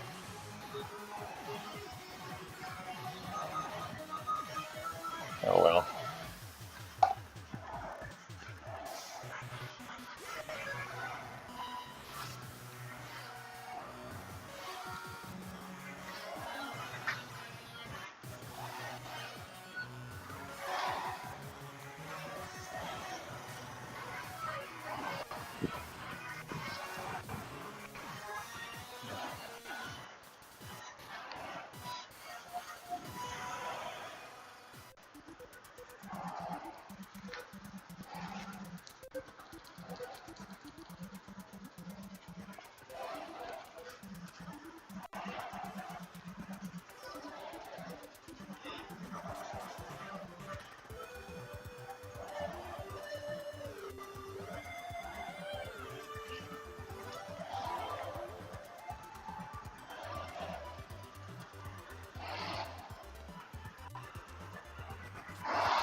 You know, I might be safe doing just 3 everywhere and calling it a day. I am going to do, like I said, 2 more over just the flange. Because I will feel better about it. That's really why.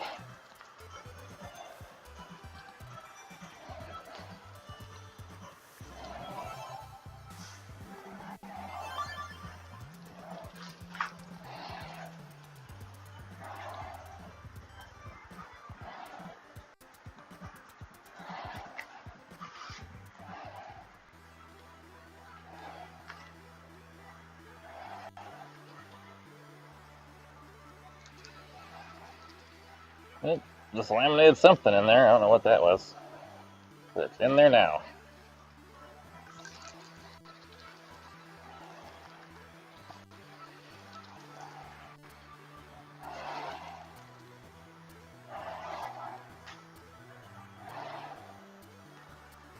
I think Frank uses the slow catalyst in his shop.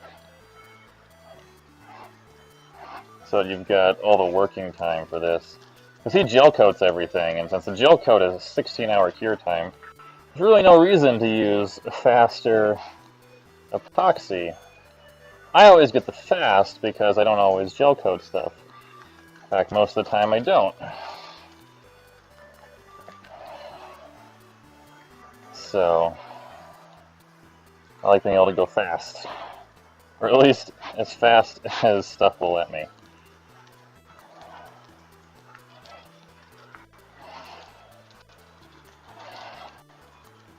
But sometimes slowing down a little bit does actually go faster.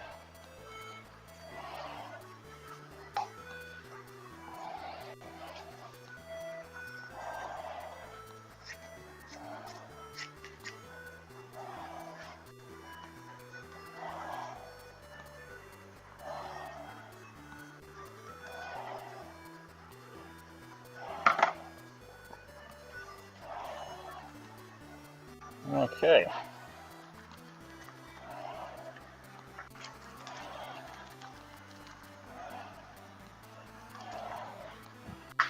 There we go. Alright, one last layer over everything.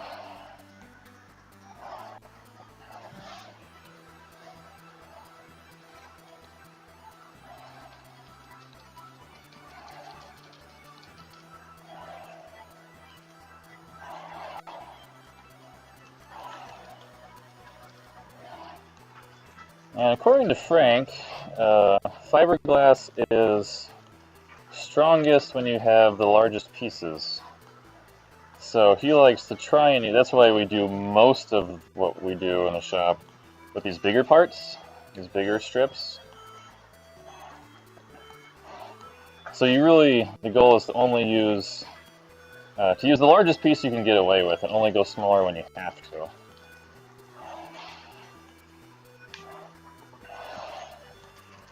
And for the average, humanoid head, it means you can do the entire flange, usually all of the shoulders and most of the neck, with the big pieces every time. You only ever need the smaller ones, really.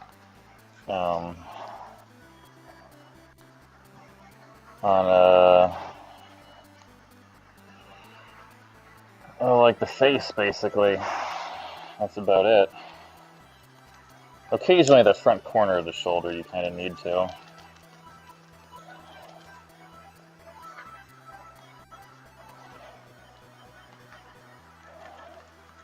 Other than that, pretty much everything can be done with the bigger pieces.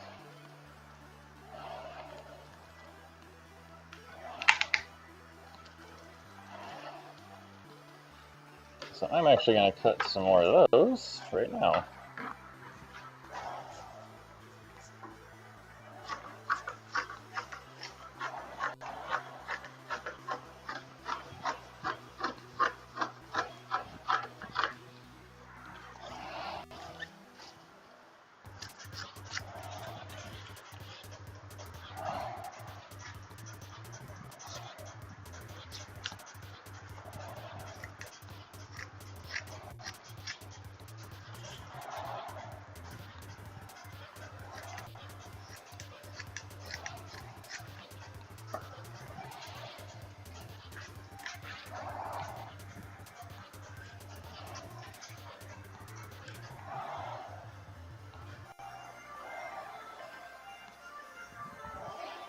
I see a little skinny line here. No.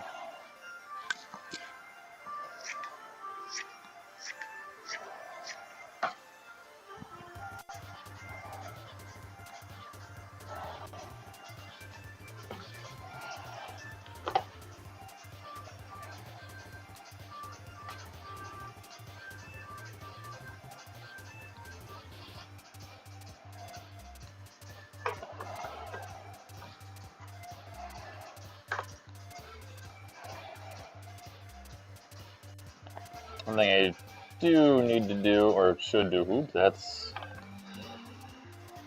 way over catalyzed. It's almost 24.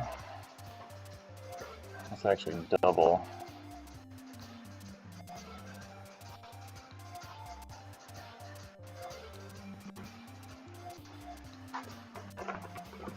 Is get a gallon Ziploc bag. Put the scale in a Ziploc bag so you don't destroy it.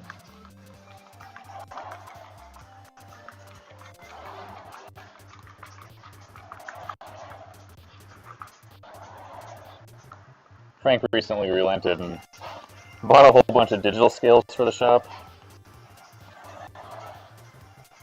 Because most of the guys do not like the triple beam. There's also a lot more people in there now, so.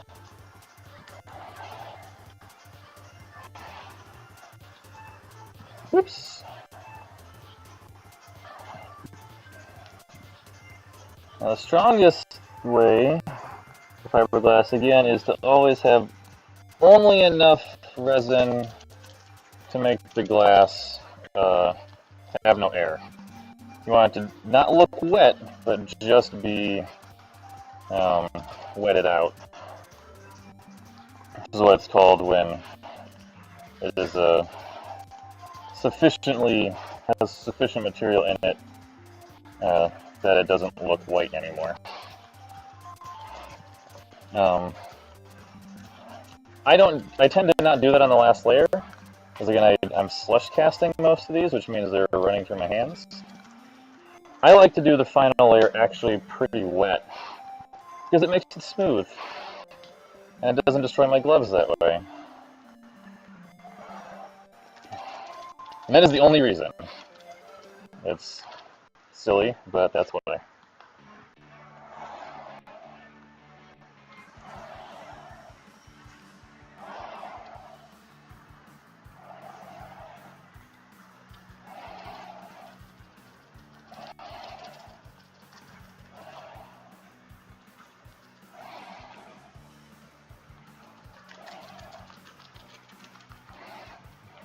Oh yeah, the second space.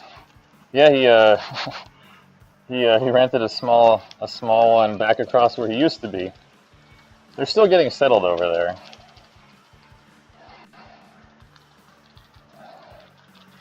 Oh man, I think that was a dream. I just realized I had a very vivid, very specific dream that he actually rented the space next door too.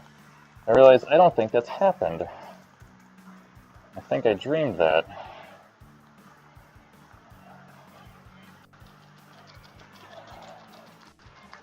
Oh man, I just remembered that. I'm realizing that no, that's not a memory. That didn't happen.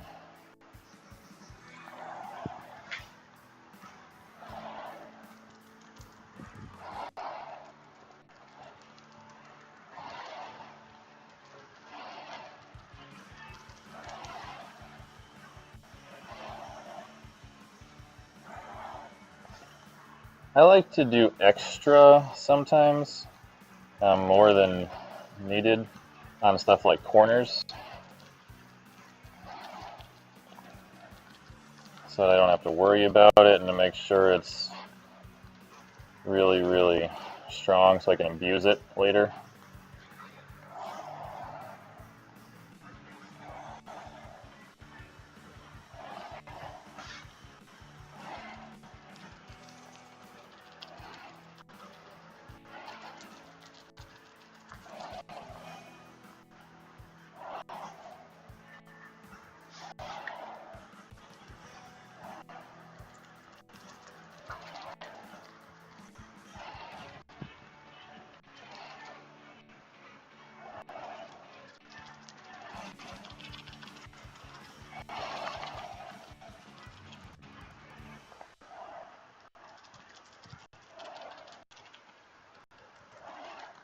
But yeah, the new side is all, it's basically the clean side. All the robots are over there. Well, not all the robots, all the printers are over there. He's getting more fun tools. He's about to get a giant CNC. And he's getting a 4x6 CNC. That was the other thing that solidified it. Like, alright. Because Gary's been joking. He's like, well, now I have to learn Fusion 360. I'm like, whoa, there's a big CNC. They haven't very often had call to use like a small CNC for something. But a big one like that, that is infinitely useful.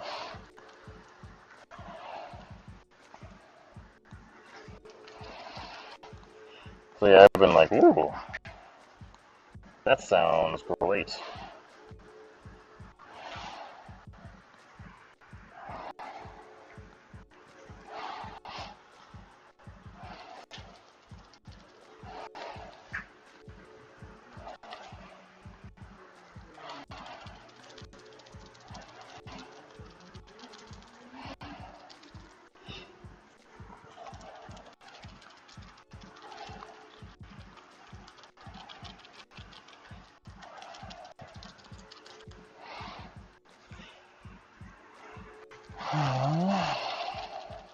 Yeah, now God, I have to have dreamed that. I haven't been there.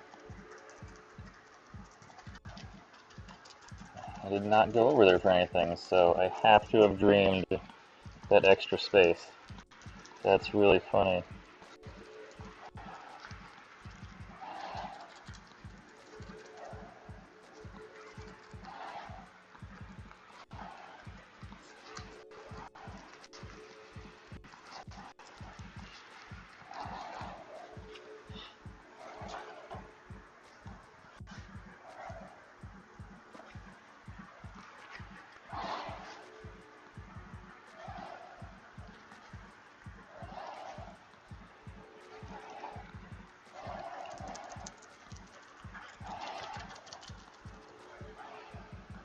Yeah, this part's gonna be... That guy's gonna be a jerk. I hate the ends that start to unravel, because no matter what you do, they always end up slightly stabby. They just will not go down smooth.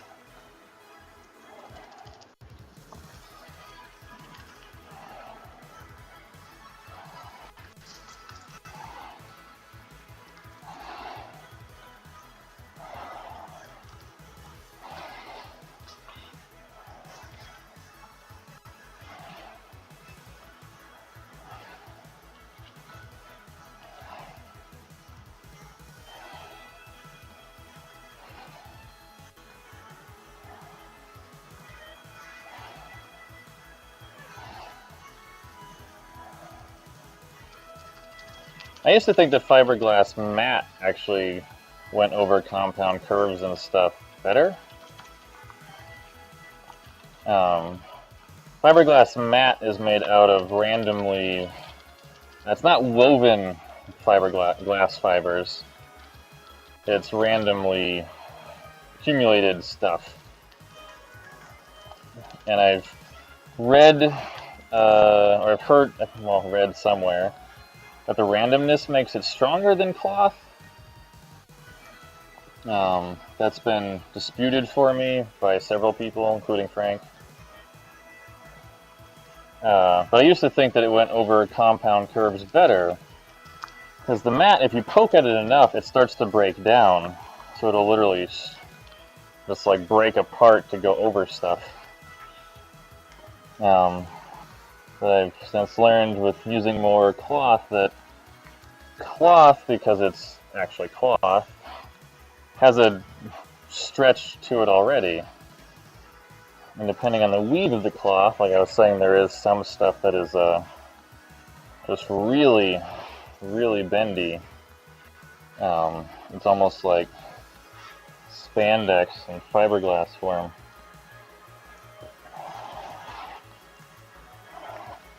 So this stuff actually goes over curves a whole lot better.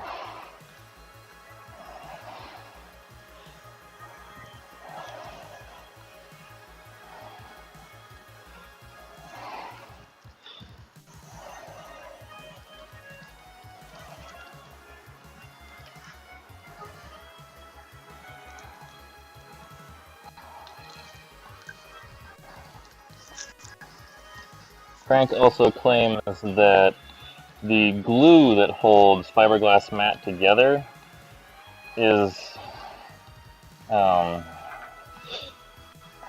made to fall apart in polyester resin, meaning that epoxy resin, this stuff, will not cause it to break down, and therefore it can't saturate between the fibers as well. One of the guys who works at my local Reynolds, his job before Reynolds was he worked in basically a shop where all they did was fiberglass things, both polyester and epoxy. And he said he had never heard that, so he wasn't sure he believed it. Frank usually knows his stuff, but then someone where that was literally their job for years was just fiberglass should also know their stuff. So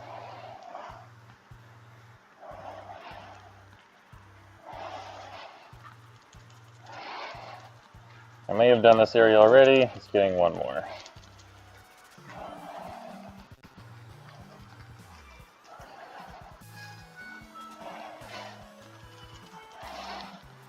But I do totally believe the logic of larger pieces work better.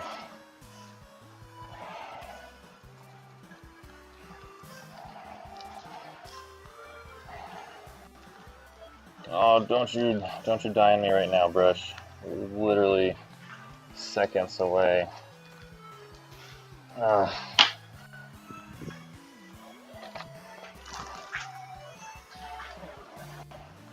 Brush is at the point that it is stickier than the resin underneath, so it's lifting the cloth up. I just need to mix up a tiny batch. I'd say overall working with epoxy is a more pleasant experience, yeah.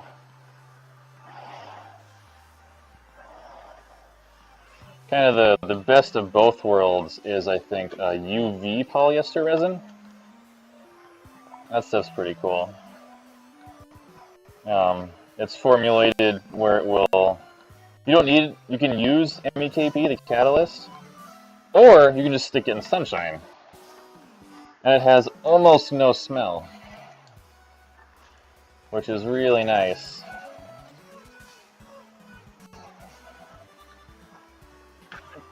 And it works kind of like epoxy in that because it has such a long, it doesn't really kick. Like if you do it indoors, like in a garage with the door down or whatever, where you'd have very little in the way of UV light, you can get away with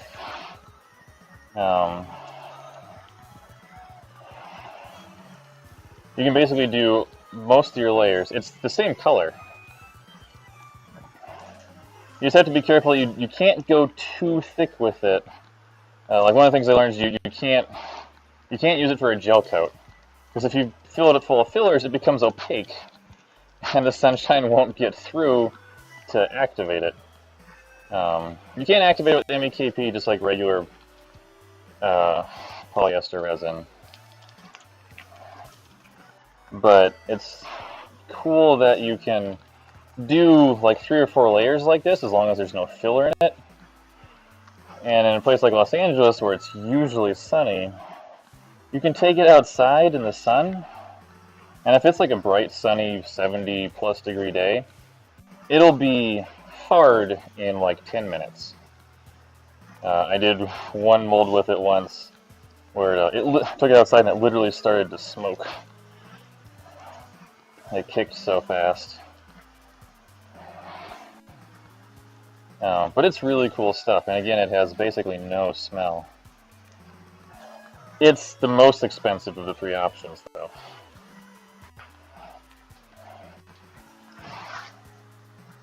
Although polyester is not as cheap as... I've noticed it not being as cheap as I remember it used to be. Like a gallon of the Home Depot 3M Bondo garbage is almost 40 bucks now. And a gallon of this stuff is only like 60 something, I think. So you're technically getting more with this because you have an extra quart of catalyst. Yeah, the UV stuff is really cool though.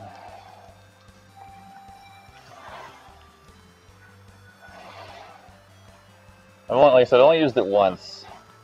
And I basically decided that for most of the time, the extra cost is not worth it. But it is very, very cool. And it's a nice option. I got it from the guys at Plastic Depot here in LA. And one of the guys there, he really liked it because he could use it in his garage and his wife wouldn't get mad because it doesn't smell at all.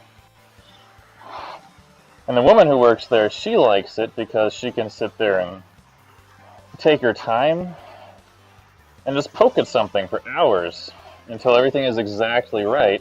Walk outside and just bam, basically snap cure it.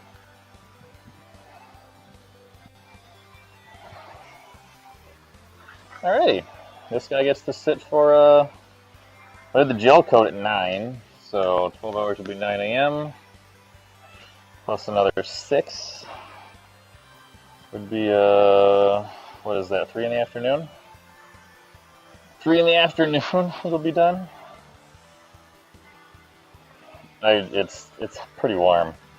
I'm fairly positive I'll be able to do it before that.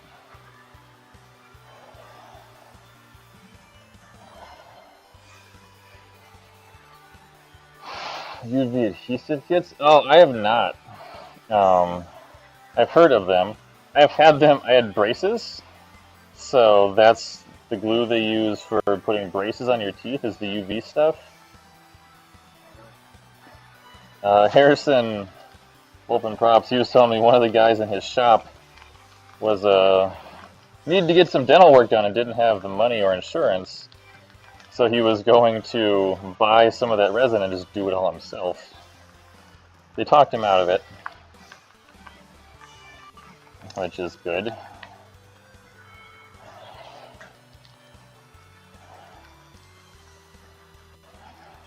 But yeah, I know you can buy that stuff. I've never used it, but it seems like a really cool idea. Like I really like that idea of having that much control of being able to like put glue down, get it where you want it, futz with it for a while. It's like, I mean, epoxy you can do that, but then you have to like get it perfect while it sets up for however many minutes or hours. I like the idea of being able to get it there, you know, like have it be good, take like, 30 seconds to look at it, make sure it's, not moving much, and then just bam, make it hard. That seems fantastic.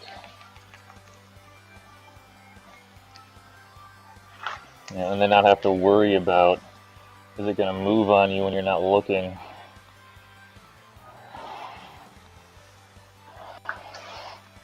It's one of the reasons I don't use long cure epoxy for like anything. I have this fear of setting something up to cure, going to bed and getting up in the morning where it's like shifted a quarter of an inch or something and now it's hard. I don't know why I have that here. I don't think it's ever happened that I remember. But it's there anyway. Alright, I think I am good. Nothing else seems to be moving. I'm not finding any more air bubbles.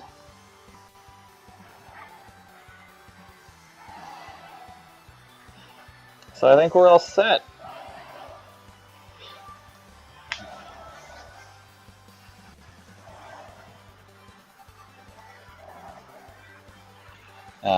I realized after the first couple of these I did, there's no reason to put anything on these tubes at all. They're getting cut off. What do I care? They're just here as a placeholder. All they have to do is survive the molding process.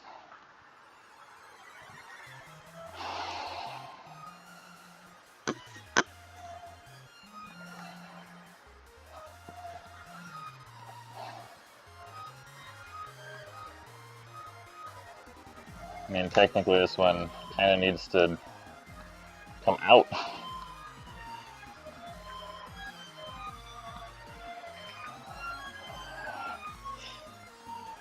So, alright. I think that's it. I think I'm done. No reason for me to clean up. I'm just going to do it again tomorrow. So, I'm going to go have some quick food and take a shower. Guess I'll clean up a little bit because I have to play first.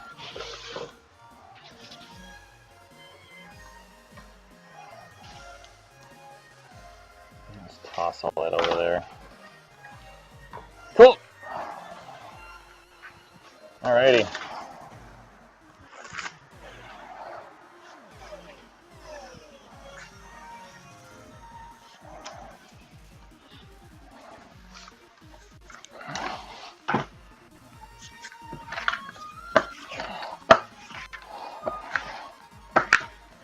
That needs to get closed up.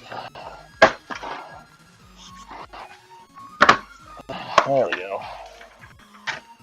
Nah. This stuff does.